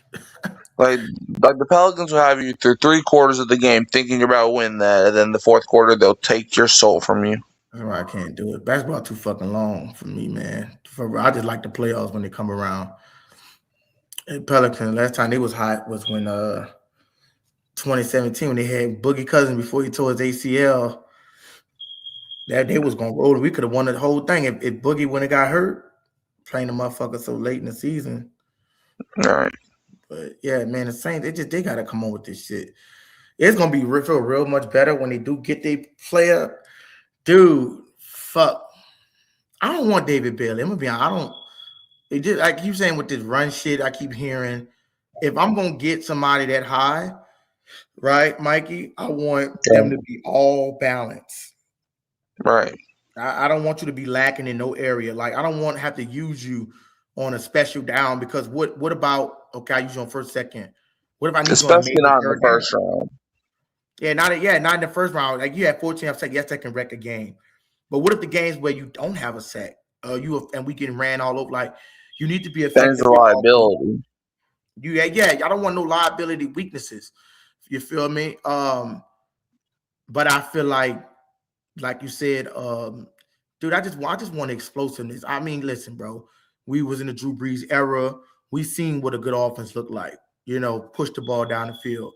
I believe we was number one when we won a Super Bowl. We was number one in offense. We had the best Yeah. offense in the league. And I want to go back to that. We got enough. You said I'd rather Romello Height in the second round. I don't know. What is that? A receiver, DN? Who is that? I ain't watched too much college football this year. I ain't gonna cap. I stopped kind of Making up watching names now. when LSU. You an LSU fan? Yeah, I'm an LSU fan. Yeah, I started watching that shit after they won that Super Bowl, championship. Once Chase had said he was that Kobe year, he wasn't playing. I ain't watched that shit at all. Ironically, when the first year I started watching college football was the year LSU won the championship. Damn, so you came right in. And then they had Yep. Zach Mattenberger. He was decent, kept getting hurt. TJ Finley. I don't know. I wasn't fucking with it like that. Yeah. But I'm gonna be back fucking with it when it comes down to it. But this ain't shit. I just wait for it, man. We'll be good. I know they got Lane Kiffin, so Yeah, we'll be alright. We're on the winning train now. yeah. He said a DN. I don't mind. Yeah, I don't mind. Now, see, I don't mind that. If I don't mind getting a DN in the second round, like the second or like third or fourth. Like I already get a D tackle, edge rusher. Like it can play out, but not like what they did fucking 4 years ago when they got fucking Peyton Turner in the first round. I'm like, what? Are you serious? Brian Breesy? Then they fix that nigga in the fucking first round. Brian Breesy, and what the fuck has he done really? Yeah, like Brian Brzee, he had like 1 year where it's like, okay, we got some with this, but then it was like, he didn't follow up with that. Yeah, but the first that's bad scouting, bro. When you pick somebody like that in the first round and they don't meet first round, didn't they pick Zach Bond in the first round too? No, he was a second round pick. Second round? Okay. I think he was either second or third, but I know he wasn't first. Okay, yeah. They was pick. I've not seen Peyton Turner. Who the fuck is this nigga? He was big doing some shit from Houston. I didn't know Peyton Turner was in the draft till we drafted him. Yeah, me either. I remember when we drafted him, I was screaming and I was like, man, this is gonna ruin our franchise. And yeah, I was like, dude, don't draft no fucking DN. Like some of these guys be overrated. Go get you a go get you a pass catcher, bro. I was so happy when they drafted Chris Olave. I don't think I was watching no mock draft that year. But when they drafted, I was like, fucking right. I mean, I remember playing Chris Olave playing with Justin Fields. You know what I'm saying? And that's when the Clemson and it was Clemson, Alabama, LSU was like around that era. Yeah, I remember when we drafted Chris Olave. It was weird because we drafted Olave, then we drafted Trevor Penning right after, and I was happy for both of those picks. But we must have had 2 picks in the draft that year, huh? First round. Yeah, Penning was first round draft pick. Yeah, we got both of. Yeah, the reason we had 2 first round picks that year is because we made a draft trade with the Eagles that got 2 of their first round picks. Oh my dog, that Cesar Ruiz, boy. When I seen that shit, I'm like, who the fuck this nigga is? A center, who said he's black? I don't give a fuck how black he is. Fuck that nigga. I don't want no motherfucking center in no first round. You know what I mean? Like, not in no first round, bro. Like, and they had so much talent. What was that? What year was that? It had to have been. I know they had a good receiver on the board. Cesar Ruiz, that I think was 20. Was that before Chris Olave? Yeah, Ruiz was before Olave. He was, I think, 2020, I think. 2020. Who did they have in that? Hold on, 2020. Dude, they had some fucking receivers in that draft. I remember Peyton Turner was 2021 and Olave was 22. So, yeah, Ruiz would have been 20. Peyton Turner. And they had somebody in that motherfucking draft that I wanted. And I'm like, what the fuck? And they got a center and didn't do shit.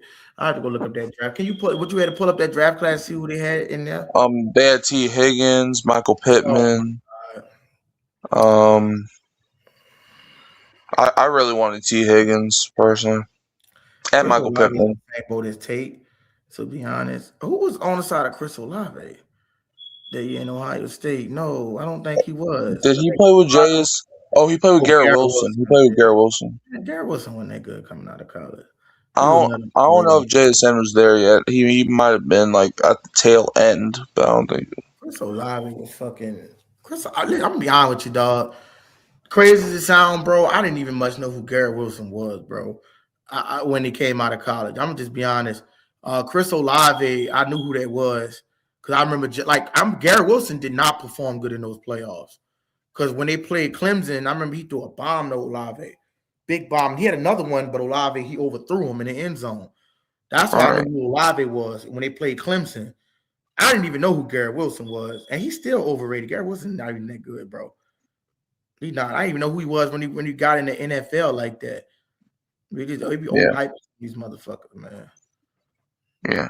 Now Aaron Rodgers to come in there couldn't do shit. Let me see. Say, pull it up. What am I pulling up? The 2020 draft class. Let's see. 20. Oh shit. 2020 draft class.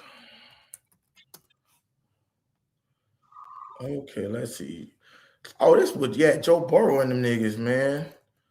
Okay, let's see if y'all see this? Yeah. Okay. So you got Joe Burrow. And we know he went number one. Shout out to Joe Burrow. Nigga crazy. Yep. Yeah, I remember all it. Yeah, see, this was a buzz. It's Jeff Okuda shit. This why I was talking about with the cornerback, and I was telling y'all, I don't want this to be another Jeff Okuda with Manson Lane. I don't think he is. Who the fuck is Andrew? Because it's a guard. Chase Young. People don't realize, bro. Chase Young was a number 2 fucking pick, bro. Like, and we got him in his prime. I don't know. Isaiah Simmons was a fucking buzz. CJ Henderson. Yeah, these guys. I don't know about these old tackles. Henry Ruggs was a fucking bust. That nigga that got in a car accident. Tristan Wirfs, I think he was good for them.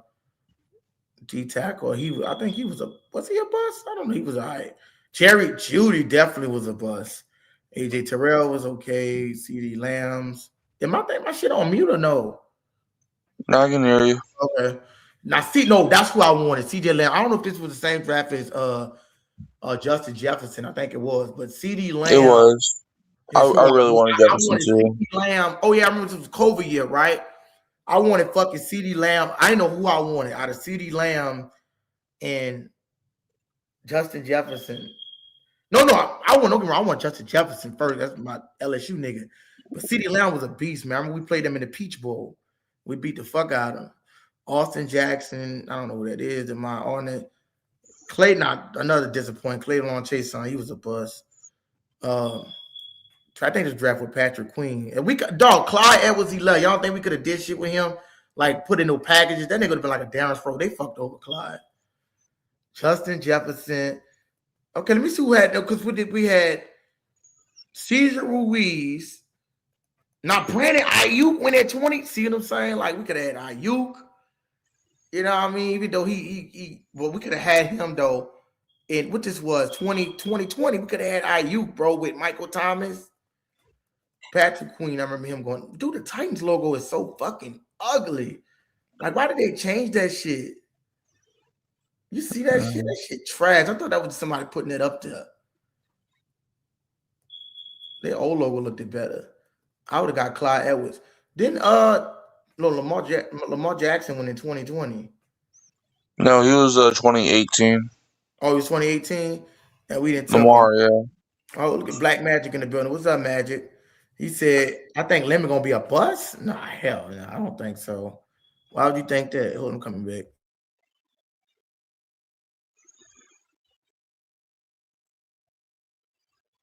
I'll be back too.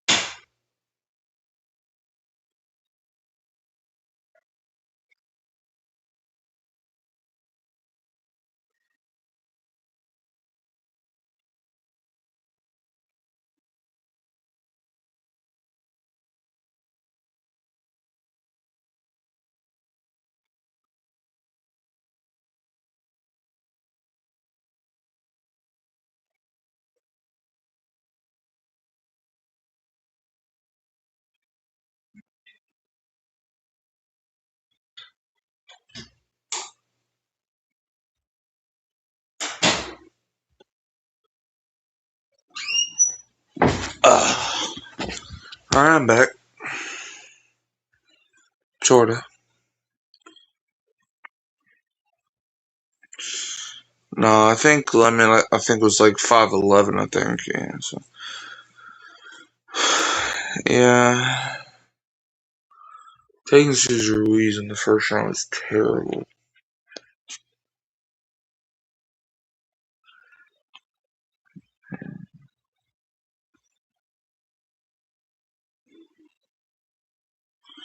No, I think Kyle Lemon's the best receiver in this draft, man. Dude is a freak of nature.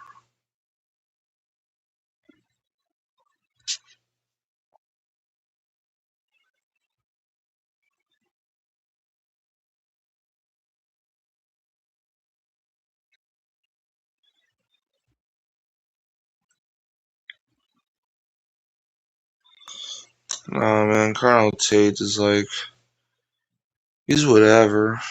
Like, I think he's good, but I don't know. I think Lemon. Lemon, I think, is like one of the only receivers in the draft to have over 1,000 yards. Them Tate niggas didn't just do them it. niggas just saying Tate because they Ohio State fan. Them niggas Yeah, I Magic know, and but Power it's to like Ohio Colonel State. Tate. So that's why Like they if did Colonel that. Tate played for like Utah or somebody, nobody would be talking about him. It wouldn't.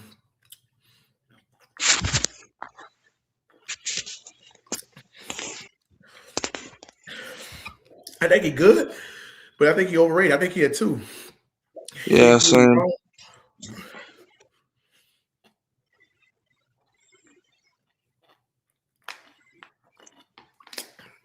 He don't got 1 numbers. He didn't reach Right. 1,000 fucking yards. Correct.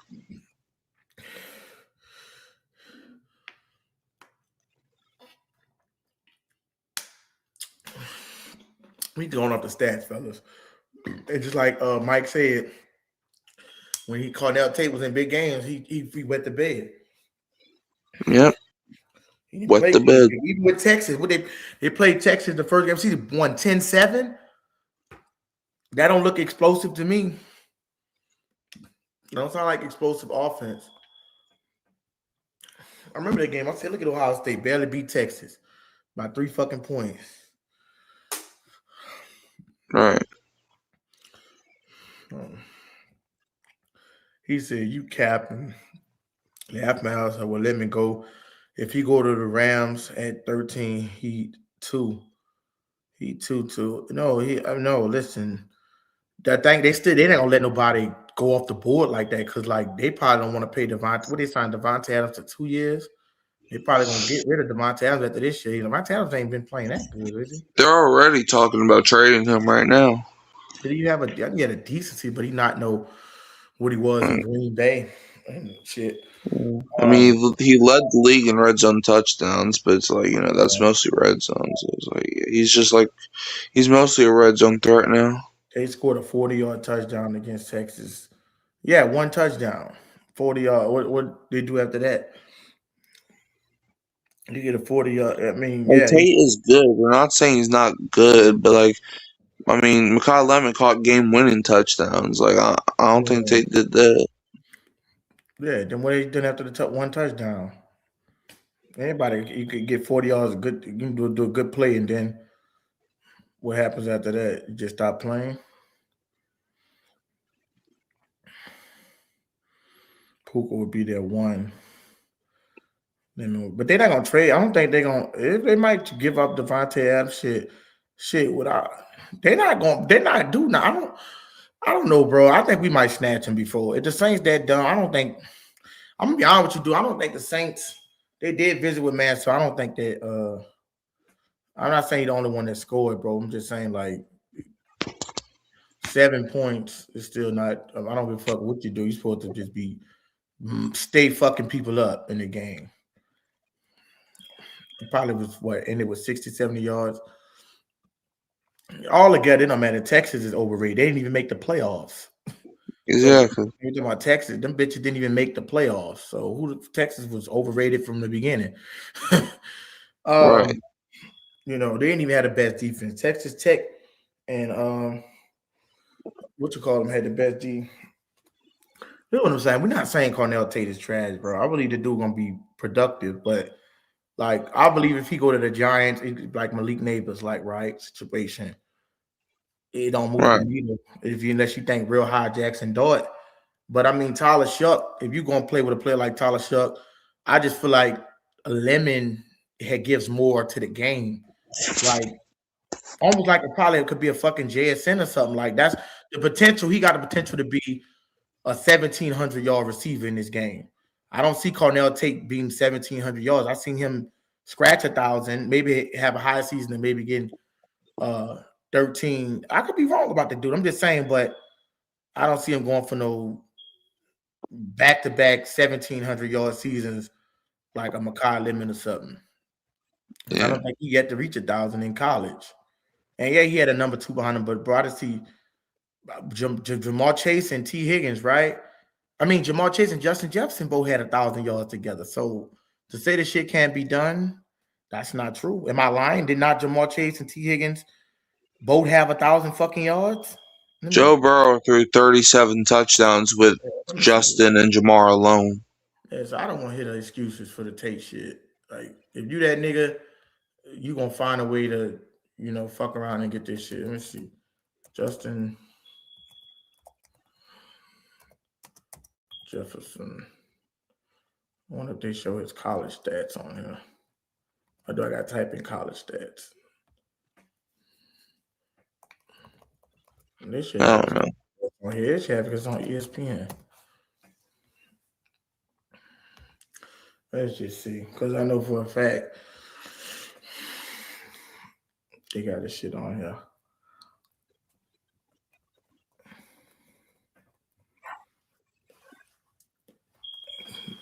I don't know why they just have.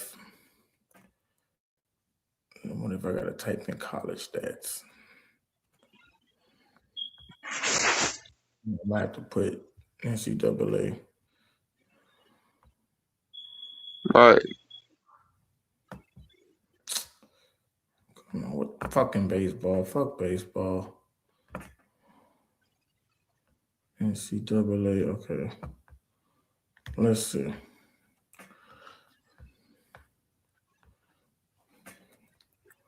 They still didn't pull a nigga shit up.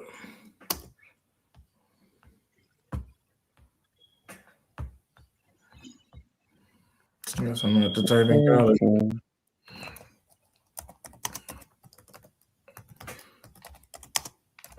Type LSU stats.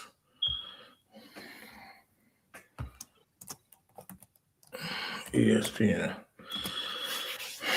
All right. 2019 season.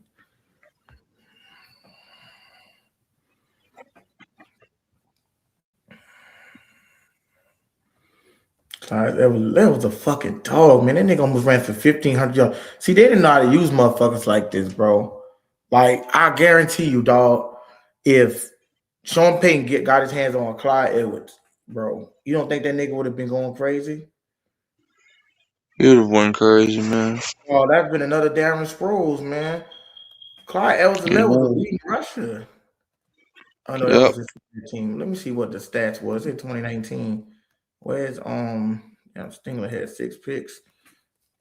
Where's the fucking I get showing Leonard Fournette highlights? But Leonard Fournette, he wasn't with LSU. That was his brother, remember? He had a brother. Yeah. He was trash. 2020. I don't look for no team leaders, man. I'm looking for the fucking. You have to scroll down. All right, hold up.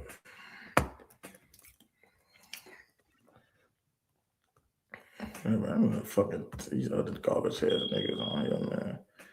2019. You have to scroll all the way down. All right.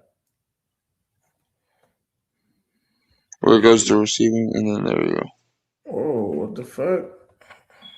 Trey Palmer went to LSU? Yeah. He sure fucking did. Sure fucking did. I went to high school with this guy, Racy McMath. Mm.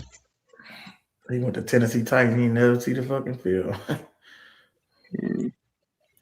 That's crazy. They don't be giving some of these niggas chances though. I went to high school. I used to go to Edna Call. But Marshall was another bust. Which I think he got drafted to Carolina. They didn't use him right. Okay, Justin Jefferson. See, look, that's what I'm saying. Like, this is a prime example of what I'm saying. Like, with the situation. I don't give a fuck who you is, bro. If a motherfucker could get 1,500, if a motherfucker, right, could get 1,500 yards as a number 2, that's fucking insanity, bro. Damn, he had way more receptions than dude, and he still had more yards. That's fucking insane. That nigga had 111 receptions on 1,500. Jamal had 84 on 17. Jamal was taking them bitches out 21. He had 21 a pop. I shift over. So that's why I said Tyrone Key. I just don't want to hear the excuses, right? You know what I'm saying? I'm showing you right here that Justin Jefferson was a number 2, and this nigga cracked 1,500 yards. So you can't use that excuse, bro. Cornell Tate is not that good of a. He's. That's why I say you're overrated. It's not as far as he's a good. Because if you, like I said, you putting up 800 in college, still good to put up those many yards, but that's not dominant numbers. Right. You feel me? So you can't use that excuse on Cornell Tate not being he's not a 1,000-yard receiver. They was doing this shit. Look at this fucking yard. Run for no, they not, bro. Who they had last year's running? That's coming out of the thing. Who was they running back last year? That's not true, bro. I remember a time when he had Trey Sermon. He was like one of the top backs. Ezekiel Elliott. What didn't he play on the team with? Who was the quarterback? Was it Justin Fields at the time? Justin Fields was JT Barrett or somebody. Who was the running back when Ezekiel Elliott was in the backfield? I don't know. That would have been what, 2015? I don't know. That's not. See, you saying he had Burrow? No, sir. But look what Justin Jefferson ran. He had Kirk Cousins. He still put up good numbers. He had JJ McCarthy last year. Still put up 1,000 yards.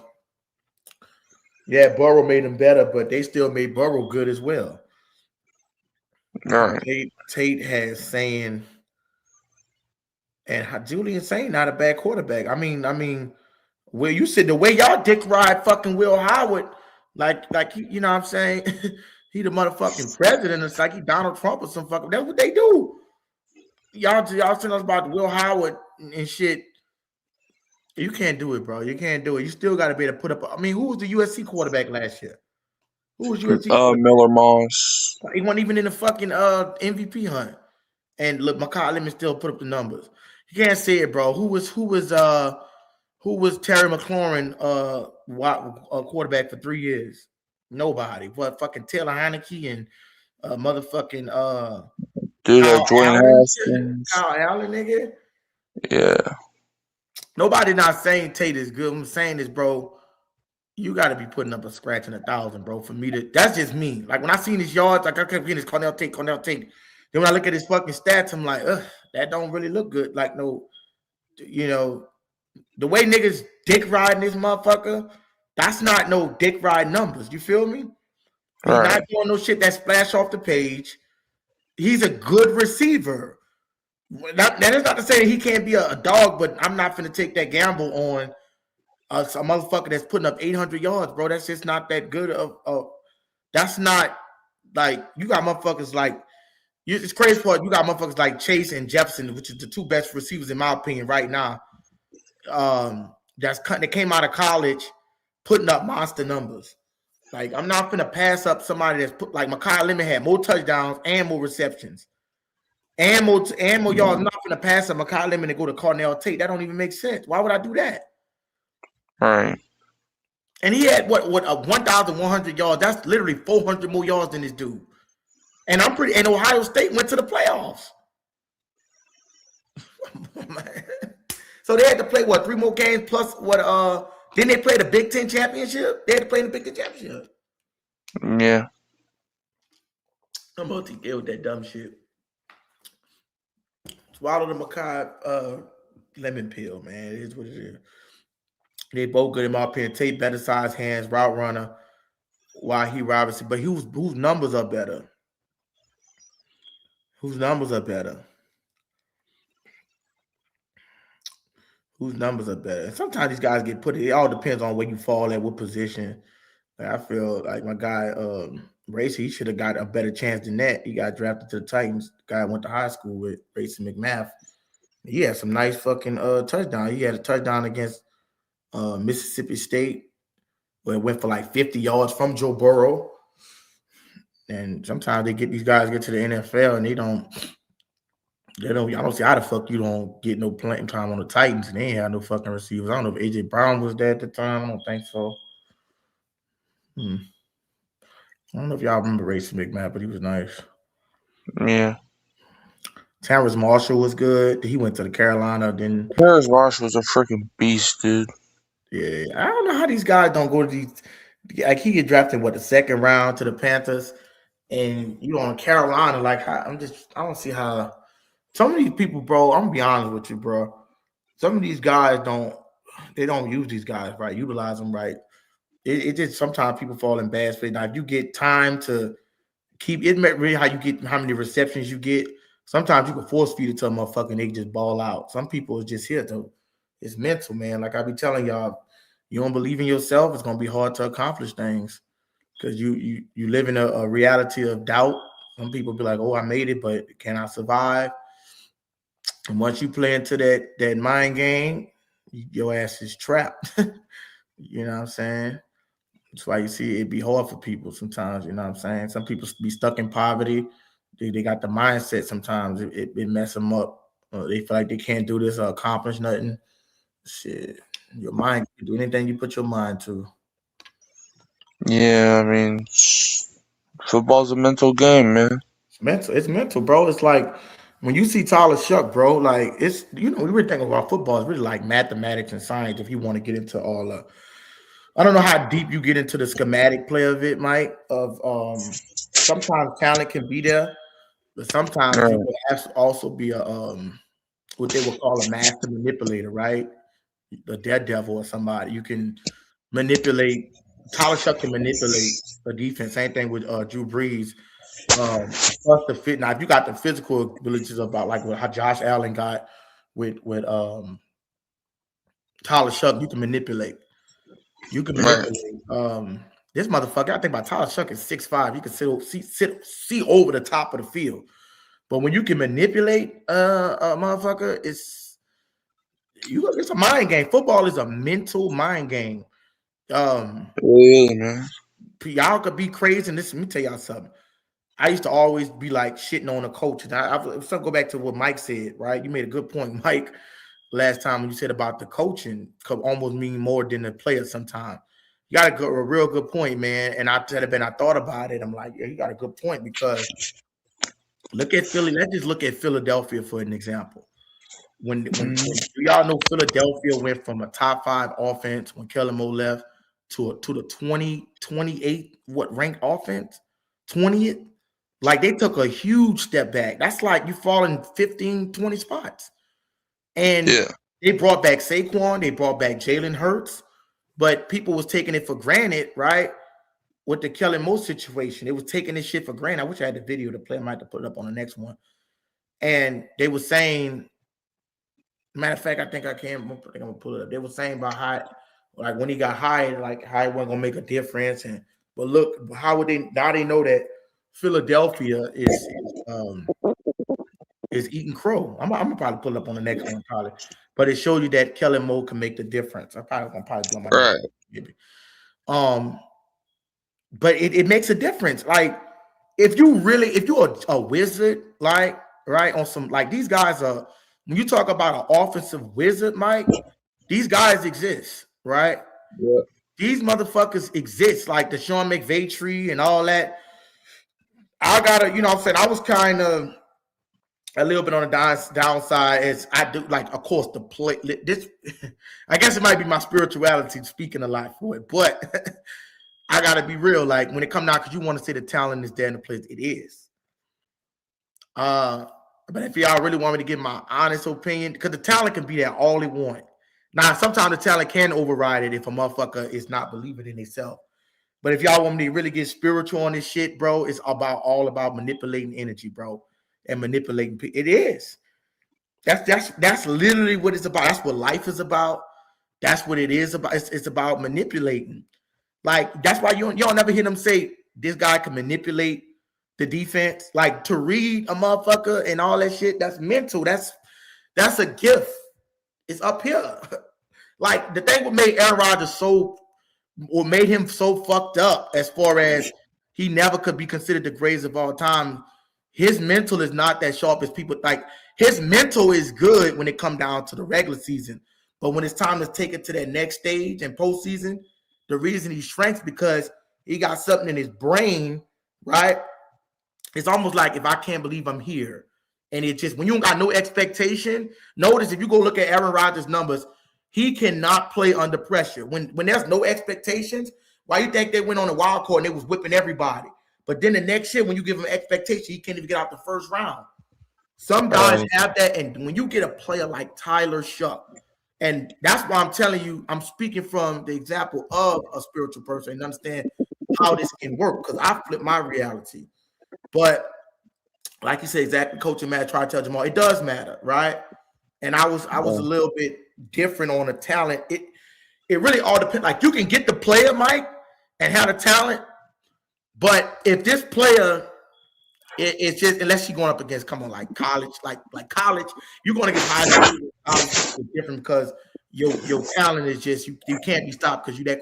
But when you get to people that's on the same level as you, like you playing chess now, you got somebody that actually know what they're doing. You got to have it up here. Tyler Shough has this shit, and you cannot beat this shit. This was what separates. You see Manning with all these MVPs. Now look how good Manning was playing decent in the first half. You remember that Super Bowl? You watched the Super Bowl. You probably went back and watched it. I might. Okay, Mike went to sleep. No, I'm still here, man. Oh, you good? You remember you when we went back and watched the Super Bowl, right? Peyton Manning was lighting our ass up in the first half. But what happened in the second half? It got mental, bro. The game became chess, and to overthrow the pick six, that shit, the Reggie, where this dude was driving the ball. Exactly, man. It's meant something flipped. It's like that pressure. Like okay, it's too great. Sometimes it's like okay, this shit is it's too great. I'm doing my thing, but something it's like panic. You see Panic Man the way he moves, he's panicking, right? You get Tom Brady, which he poised. Even though I don't like the motherfucker, but you can see he was poised. He was, oh shit, I gotta get my charge. He was poised, he was this, he was that. Even though we know the motherfucker has scoring defenses, but it just different, bro. Drew Brees is the same way. You know, he never folded under pressure, but he just didn't have the right defenses to just go crazy. Like he could go. Now, sometimes you can always have probably a little panic, but certain people have more of a higher ceiling because they got their mental shit. Like some Nick Foles didn't give a fuck. I'm literally like when that dude went down, like they cooked. Bro, that team put that fucking dog mask on. And I'm like, these niggas gonna get their act. They beat Atlanta. I'm like, wait a minute. You know, Atlanta Nick Foles was like, nah, you ain't beating me today.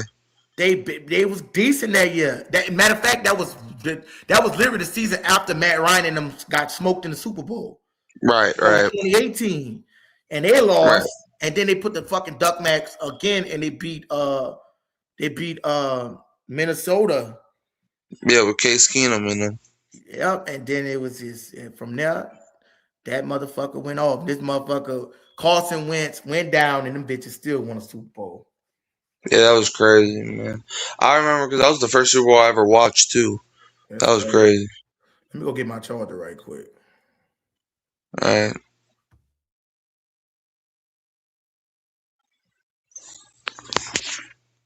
See what the chat's talking about. Yeah.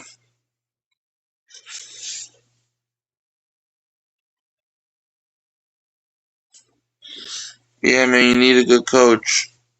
Man.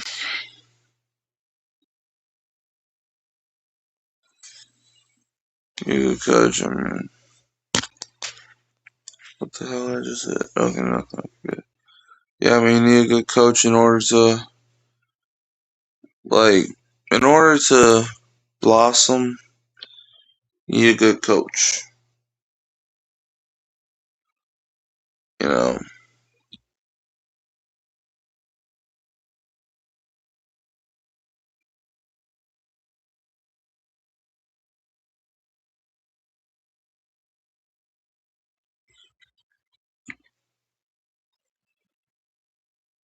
But yeah, I mean, like Nick Foles, even Doug Peterson, he was able to coach him along the way, and it's like, yeah,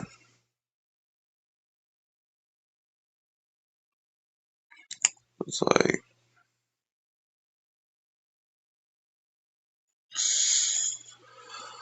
uh, coaching matters, man.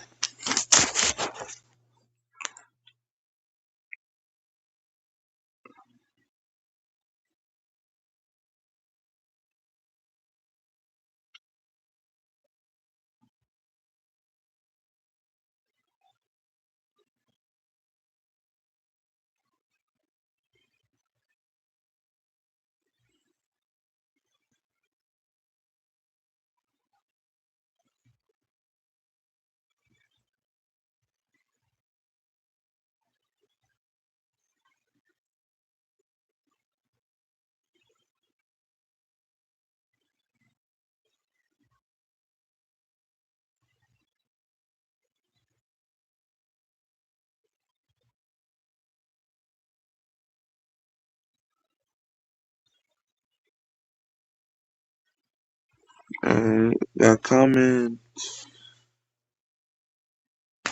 I'm ready for this draft. Happy it's the Berg. It's in the Berg, as in Pittsburgh. I'm tired of this one. Yeah, that's another thing, man. It's like the draft.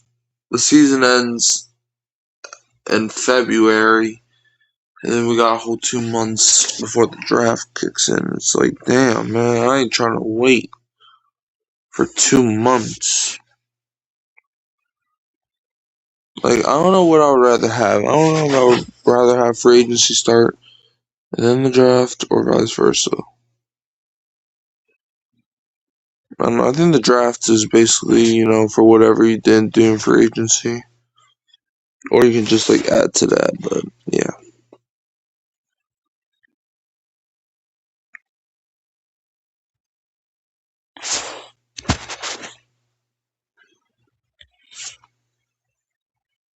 A little over 2 weeks.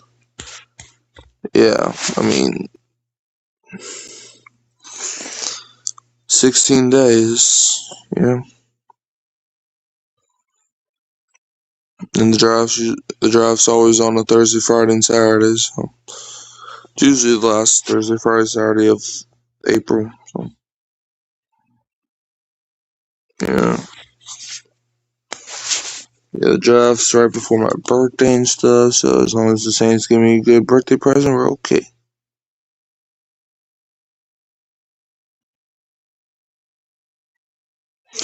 I remember there was 1 year where the draft fell on my birthday. I think it was second and the third round. Yeah, I think it was day 2 that fell on my birthday and stuff. But yeah, I mean, hey, I'm just excited, man. Excited for the draft. Yeah, the motel prices do be pricing that stuff.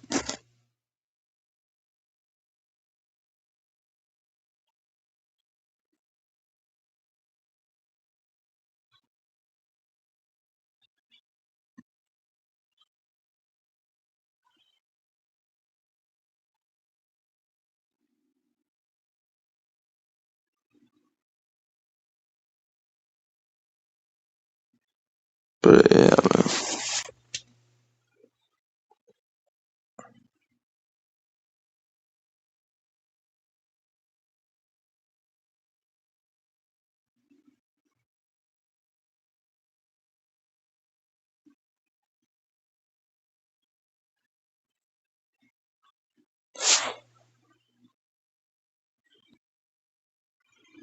I'm ready to see the real game.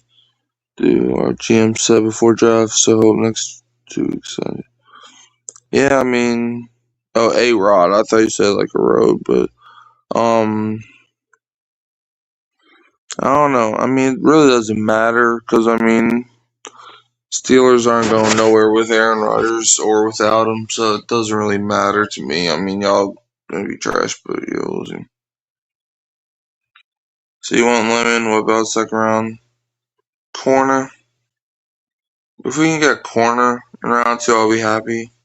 I'll be satisfied. If we can get corner in the second round. Mainly because I don't trust Kool-Aid. Stop. Way better than y'all. Psst. Look, I know it's past 1:30 in the morning, but that don't mean you gotta fall asleep and have a dream in this damn chat.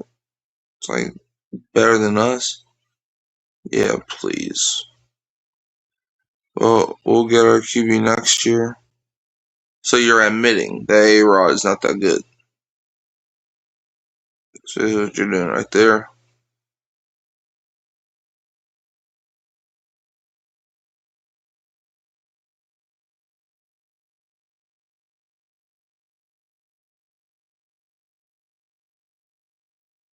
Yeah.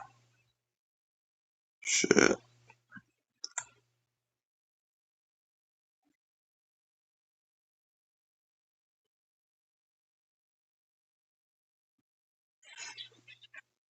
But yeah, I mean, I just can't wait for the draft, man. A little over 2 weeks away. The draft this week, so next year. Yeah, okay. I mean, y'all could draft Ty Simpson in the first round if y'all want. I heard he's a good boy.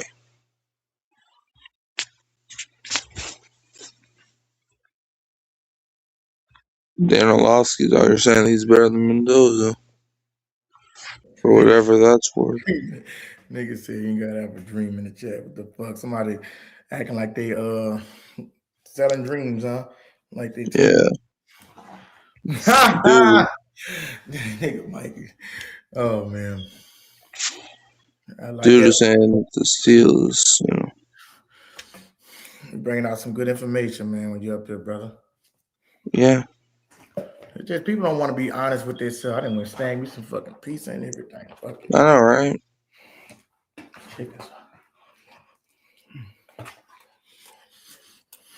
Yeah, they don't want to remember.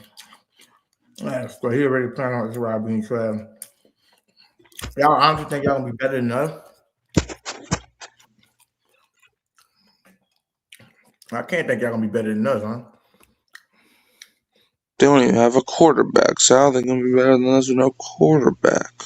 I mean, we really think Aaron Rodgers got a better chance of holding this up against Tyler Shough. We're gonna set this debate up to you, girl. We're gonna make this up another debate. See, this guy trying to say, he said, look at y'all team, Rock. Dude, we was better in defense than y'all last year. Like, we had a top 10 defense. What are you talking about? Like, are you not watching ESPN? Like, we had a top 10 defense. And that's just so crazy to me, man. Tyler Shough got a higher passer rating. Yeah, I know, right? Are you watching the fucking?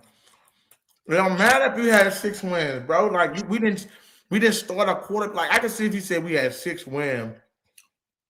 First of all, we got the number 8 in the pick and draft. I can see if he would have a good argument if he said we had 6 wins with a fucked up with Shough. We didn't win that. We didn't. No, it don't because we didn't. That's like okay. That's like he said. See, now I'm gonna make him cut himself, right? When that year when y'all went to the Super Bowl with Big Ben, I believe it was 2004. Who was y'all starting quarterback for the first 2 games and was playing like chicken shit? Wasn't it? I don't know who it was, but it was trash. And then Big Ben took over, and they got good. The only difference is Big Ben took over way earlier than Tyler Shough took over. Tyler Shough literally got to start in week 9, bro. Like we was 1-8 with Rattler. It had nothing to do with Shough not being able to beat out Rattler. It had everything to do with Shough getting some veteran experience. Exactly. Fucking. First of all, this is so crazy, right? So if that's the case, right? What about Patrick Mahomes when he couldn't beat out Alex fucking Smith? Exactly. Tom Brady couldn't beat out Drew Bledsoe. Exactly. Aaron Rodgers couldn't beat out Brett Favre. Well, they were gonna give Rattler a full year. I have to develop to see what he can do. He started. That's what they literally had to. They had to let him do that. You acting like Shough played the whole season, bro. And Shough, when he played, he had a passer rating. His passer rating last year was a 93. Or was it a 97? Oh, it was 93, bro. Yeah. And we was what, 5-3? Something like that. Yeah, I think so. And we would have had more time to prepare against the Rams game. We'd have beat that ass. Yeah, I mean, the Saints almost beat the Rams. Like, the score might not look like it, but I mean, it was like a 10-point game going to halftime. We was in that game. We had Bonner, Tyler Shough. We was in that game. Come on, TK, bro. TK, you're literally proving our point for us. We try to get him to convert. Come on, convert, nigga. Baptize you in the name of Tyler James Shough. All this stuff. I'm gonna convert your ass, nigga. We're gonna want to baptize him before. He'll be dick riding the Saints at the end of the season. Probably. We like the Saints. Once the Saints win 12 games, he's going to become a bandwagon. He gonna be a Saints fan. He always did like the Saints. He said he like Michael Thomas, though. I mean, the dude is from Ohio, so it's not like he knows what great football teams are.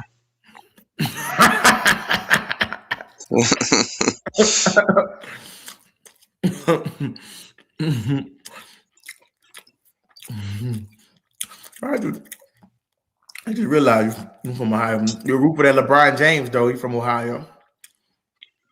Yeah, man. LeBron. Boy, you be playing games, boy. You from Ohio, and you root for LeBron, which I like LeBron too, but you from Ohio. See, that's why I be saying, Tyrone, you gotta stop that shit, man.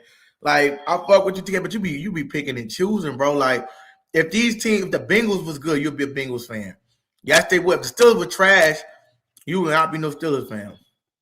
If they were trash, I don't give a fuck how much a day. Like, if them bitches was trash, you would be fucking with Cincinnati. We just don't want to switch. You ain't go nothing wrong with liking Joe Burrow, nigga. What? I was from fucking Ohio, nigga. I be fucking with Burrow in them. I'm fucking with Burrow, nigga. Same.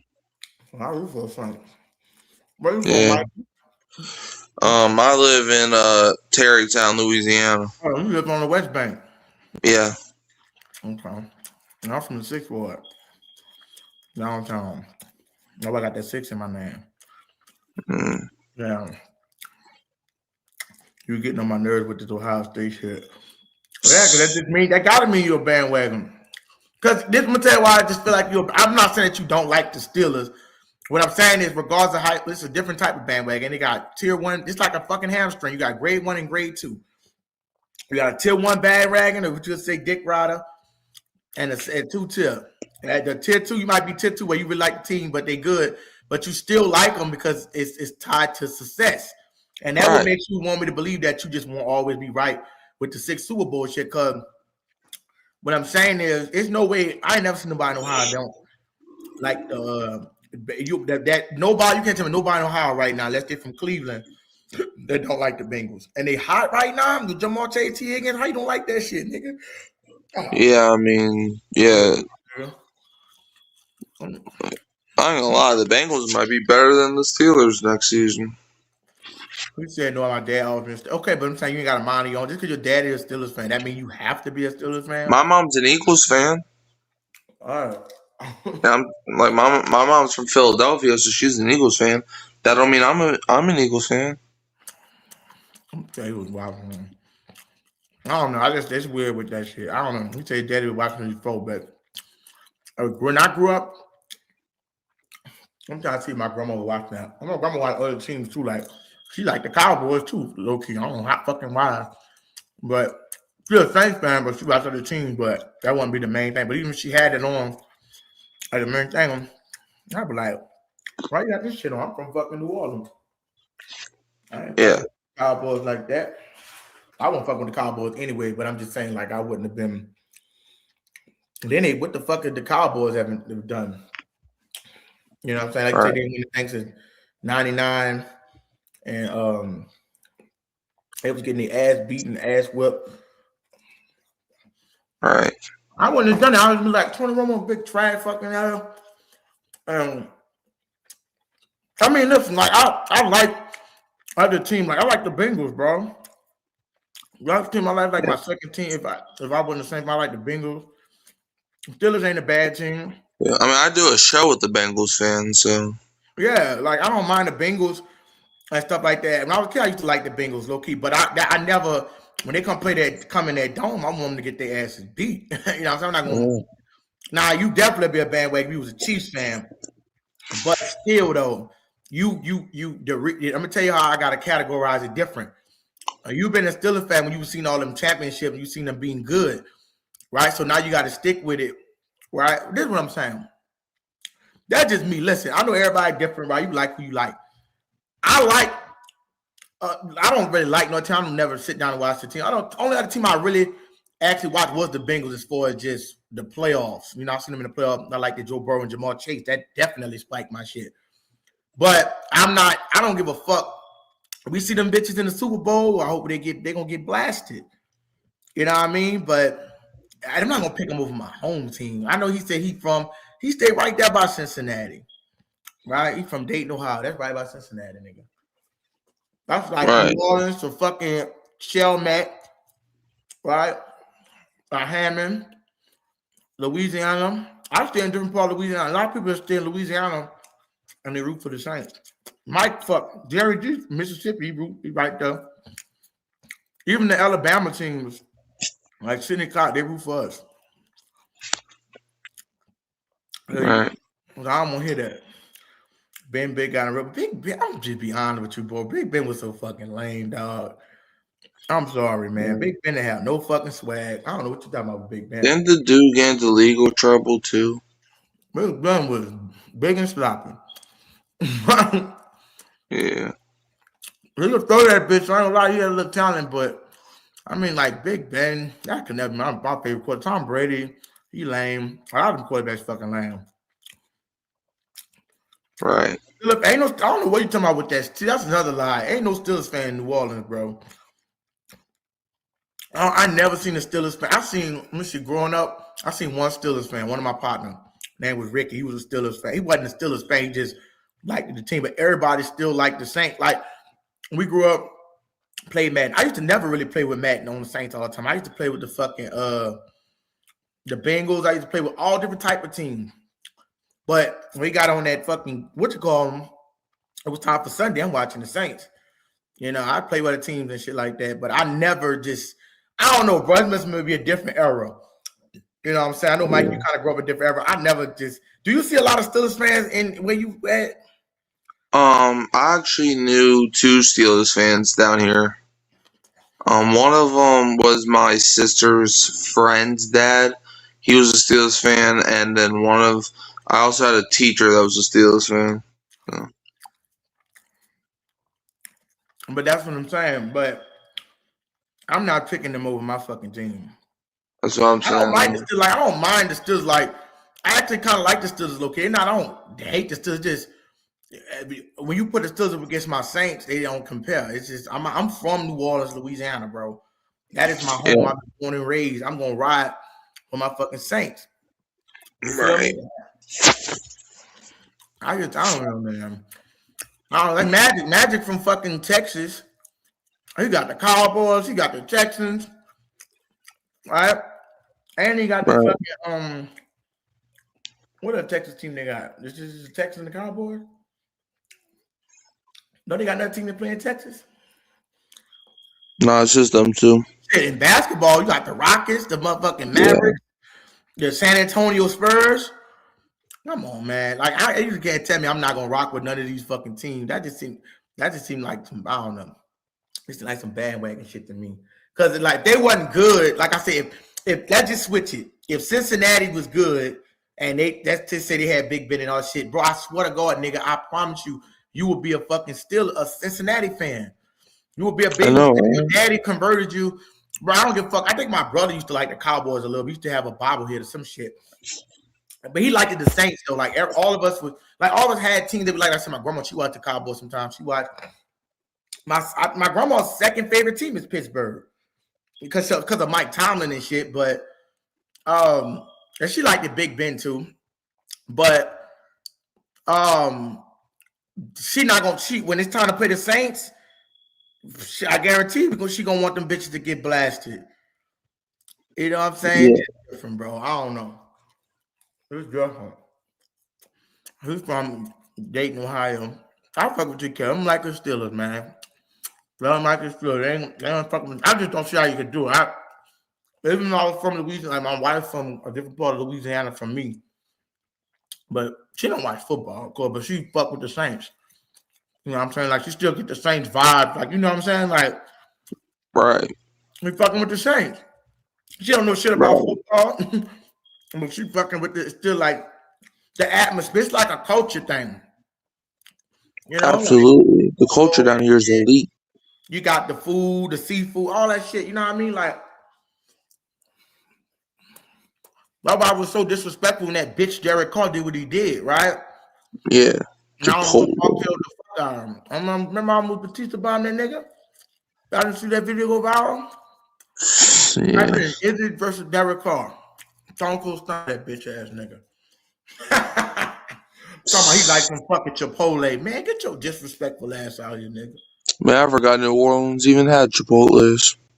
Yeah, American, fake ass Mexican American shit. That shit is just, I mean, come on, bro. Like, all this good food down here. And that just like is disrespectful to the culture. That's why Shough had a problem with that nigga. When he like, come on, man. Like, you can't disrespect the city, bro. You know what I'm saying? You lost us. Like, don't come in here, right? Like, we didn't have a Hall of Famer for 20 years. That's the same shit with give me with the Alante Taylor vibe, Mike. You don't disrespect. You like you playing with a motherfucker like we the Jets, dog. Like if this was the Jets, then I'll come in that motherfucker like shut your mouth, eat crow. You feel me? Like Jets. I don't know why people think it's just been this. We used to have paper bags and shit, but don't act like we never had a good thing. Even with the Dome Patrol with Ricky Jackson, and I don't know these motherfuckers, but I'm just going off what I heard. Ricky Jackson and you ever heard of the Dome Patrol, right? Willie Ralph and all them niggas. Yeah. Yeah. The Dome Patrol, that was like what, the 90s? Yeah. I think so. Shout out to the 10 people, the people that's watching the chat, man. Shout out to the people that's still holding it down, watching the nigga after 3 hours. I appreciate that. Shout out to my nigga Mike too on the stage, man. Holding it down, man. Check him out. You know. Man. He be dropping some content too, y'all can subscribe to Hurricane Mike. He be dropping some. Yeah, man. I mean, I do it for the people, man. Yeah, we in here, man. I do like when you come up here, Mike, man. It be chill, man. You on this, we chilling this motherfucker. I be looking for you to come through here, man. Yeah. Yeah, some nights I'm not able to make it, but some nights that I am able, you know. Right. And I understand that, bro. It's all good, man. I just love when you come up here. I'm Monday through Friday right now. I'm gonna try. I was at 9, but I might start doing 10 just because it seemed like for some reason like people always come in here around 10. I know some people be having to get up early and shit.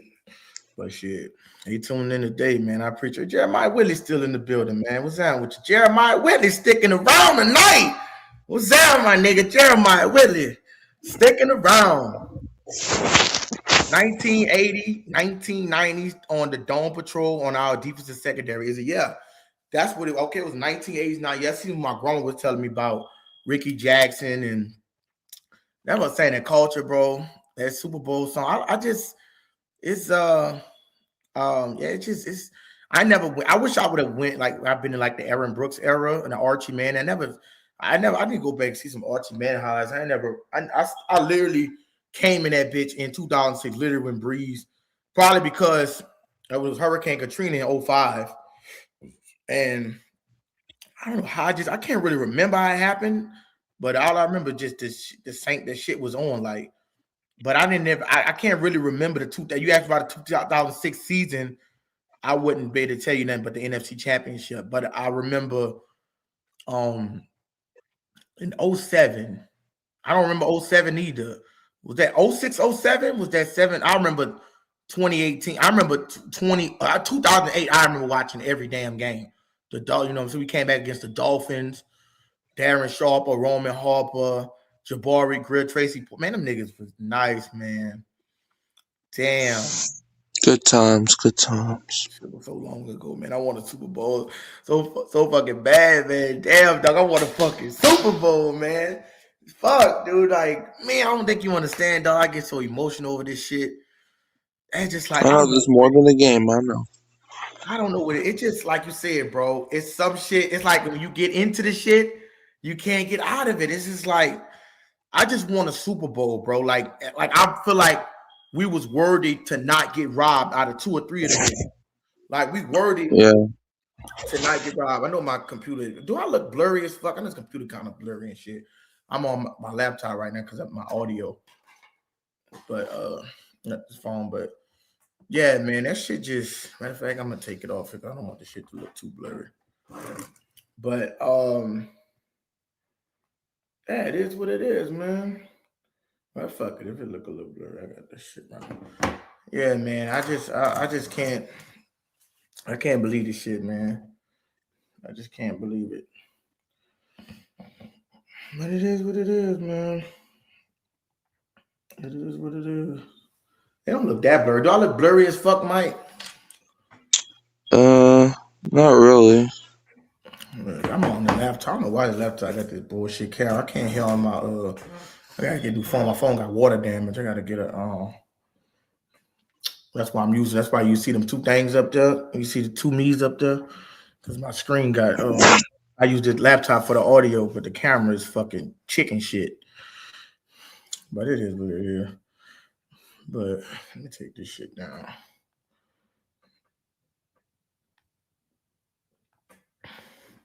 Yeah, y'all got any more questions, comments, concerns? We're gonna get it ready to wrap it up in a little minute. You know what I'm saying? Wrap it up, Mike, so I keep falling asleep in this motherfucker. Nah, man. I just, whenever it gets past midnight, my voice just gets deeper for whatever reason. That's why it kind of sounds like I'm tired, but nah. You gotta go to school tomorrow? I don't know why, but like I don't know why. It's like as the night progresses, my voice gets deeper for whatever reason. Yeah, it's all good. Yeah, man, that shit is. I don't know, man. But I'm ready for it, man. Anybody got any more questions, comments? We're finna get ready to wrap up in a minute. I got hungry again, Mike. I'm gonna go eat some of this fucking Popeye that I got in the fridge. And some gumbo, but man, I do appreciate you, Mike. I ain't gonna lie, man. Sticking around, chilling with a nigga. It's been good, man, to have you up here chilling and chopping up dog. When that season start, we're gonna get busy on these niggas. You know it, man. Dog, it's gonna be wild, man. I'm telling you, man. When we're gonna do live watch parties, y'all. We're gonna be doing cover post game. Or some will probably open it up every day then. Like we going live Saturday, Sunday pregame. Probably shutting it down a little earlier on a Saturday for when the game start because of the game. Sometimes I want to be able to get up for the game. But check us out, man. If y'all want to be a blessing and donate to the channel, I appreciate that, man. Everything helps. Right, it's all good, man. It's a good streaming on your channel. Is in my right. Appreciate it. But like I said, man, I do appreciate y'all, man, for come tuning in and being consistent, man. It's people we've seen up in here coming in here every day, showing love. Let's help this channel grow. Y'all make sure y'all share the page. Y'all make sure y'all let people know y'all go in some of these Saints chats. Let these niggas know, man. We be up in here chilling Monday through Friday for right now till game start. Then we'll open it up every day. But let them know, man, that we in here, we streaming. You see what I'm saying? We can help grow the channel as well as Mike channel as well. And we could just chill, man, get these numbers up. And let's talk. That's what we want to do, man. Talk ball and stuff, man. Talk Saints ball, That's why I'm glad I started this because I was talking. This used to be a way I see a lot of the moderators, and there used to be a sports page where I was just talking everything I see. I kind of want to turn to a Saints page as much as I like. Because if I bring up a Saints topic, and then it'll get me like, catered into that. I'm like, fuck, I want to talk ball. Right. I'm saying like it's nothing more than I like than the Saints. Much as I like NBA, what's up, brother? Who that? Much as I like, what's up, brother? J55. Much as I like football, NBA. Should I talk that? but I like the Saints football, man. It's a different vibe. You feel everybody agreeing, we vibing. You know, somebody might come here with some bullshit, but we gotta, you know, get to know each other as Saints fans and bond and build with each other. You know what I mean? It's good to bond and build, and because, like you said, some people might have disagreements. We want to see what's better, what's the betterment for the team. Because we know none of these fucking sports analysts don't know what they talking about. The mainstream media, you know how they gonna talk about our Saints. So we gotta come on here, man. Link is always in the chat for people who want to come up here and talk ball. You know what I'm saying? But we love our Saints, man. And shit, I'm ready to tough it out. But when we get to that season, dog, listen, y'all gotta believe it, man. Super Bowl, man. Super Bowl or bust. That's Bob. You hear me? You know, Yeah, man. Shit. I mean, like niggas be saying, I remember somebody say, well, it's impossible. I'm smoking crack. Or somebody mentioned that I'm on crack because I said the Saints with Super Bowl. I said, well, with the Seahawks on, they must have been on what? Motherfucking methamphetamine. Because I mean, they went to the goddamn Super Bowl and the Patriots. With the Patriots like 5-11 last year. Mm-hmm. And that's another statement to say what Tyron was saying. They say 6-11. The Patriots had to have been like worse a record than I think they won 4 games. Yeah. If I'm not, they had to win 4, and they went to the fucking Super Bowl. Yeah, they only won 4 games, and then they went to the bowl. Exactly, and Tyler and Tyler Shough is playing way better than Drake May. Way Oh, better. absolutely. Who won a Rookie of the Year last year? Was it last year? What year was that? That would have been 25, right? Yeah, not with Ted McMillan. Not Ted McMillan. Oh, Jaden Daniels. Oh yeah, that's right. Jaden Daniels won a fucking Rookie of the Year. You know what I'm saying? I don't think Drake May was putting up horrible numbers. He wasn't horrible, but he wasn't great. Yeah, he wasn't good, but he wasn't no Tyler. He wasn't putting up Shough number. Oh yeah, absolutely not. Shough dropped when he had his first complete game against the Panthers when he put up 282. Complete Yeah. game. I'm talking about the game. I'm not really gonna hold the game against the Rams because that's like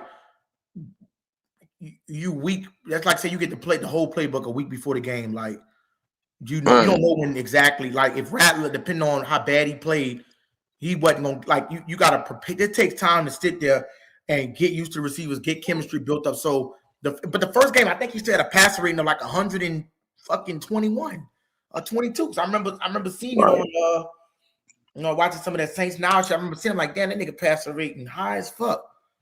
It wasn't him, it just like you said, you get down to certain plays and you gotta be able to have the playmakers still at the same time. You gotta have people to get because it's also a matter of getting open. Like Shough could locate them when they got a decent spot on the ball, but you still got to be able to come down with a catch and be able to make plays. Like that's why you see the chemistry with him and Olave because they can make plays with a receiver of that caliber. Yeah. You know, I don't know, man. What you got, Mike? If I get ready, what you got, man? I mean, when it comes down to it, your job as a quarterback is to make everybody else better. And that's what Shough was doing. Drake May didn't really do it. I mean, there's really not much else to say other than that. So, yeah.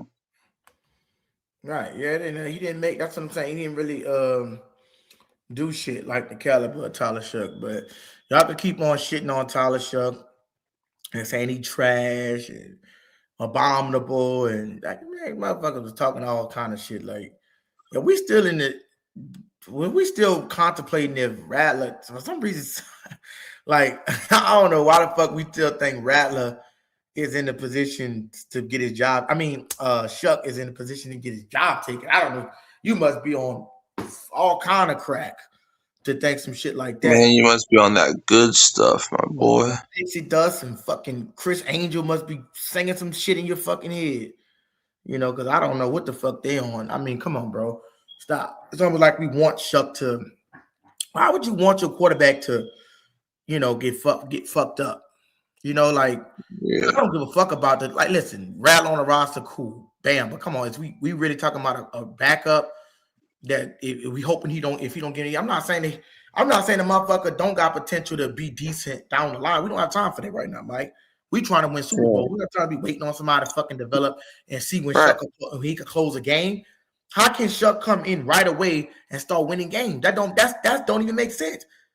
That don't make sense. So It literally shows you that whatever the fuck it is, let's just say, let's go with the high theory that everybody thinks of. Let's go with the analogy of it's some kind of conspiracy theories where they don't want to play for Rattler. Who gives a fuck?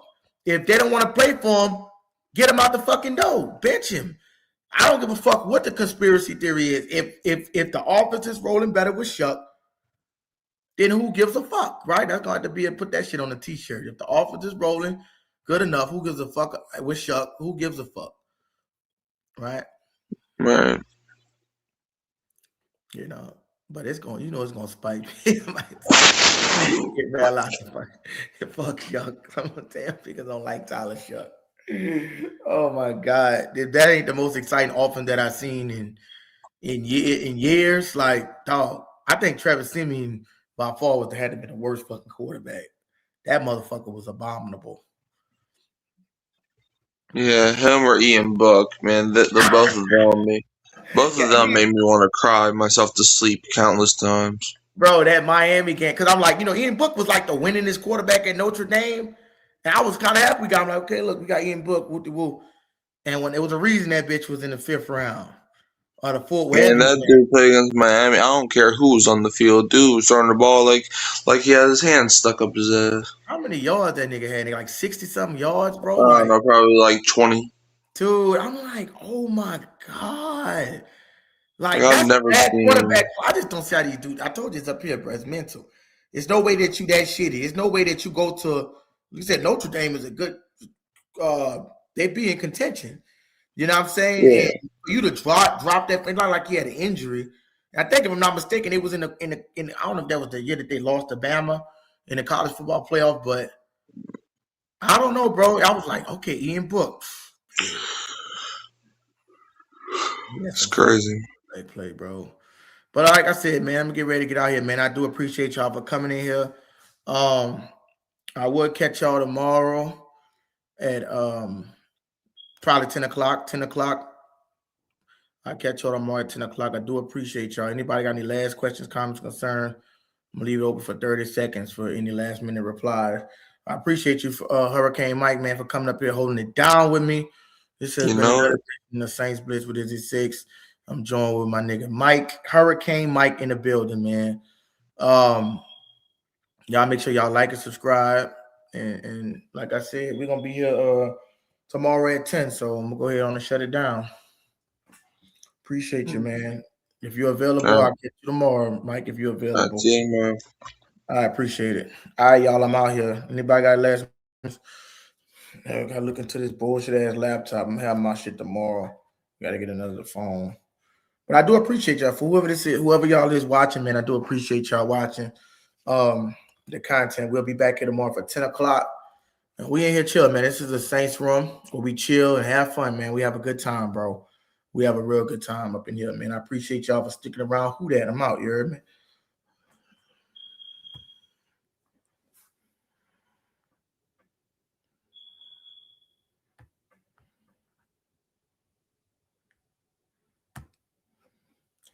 I don't know why it's not ending this stream. I don't know. I thought I ended the damn stream. What the hell?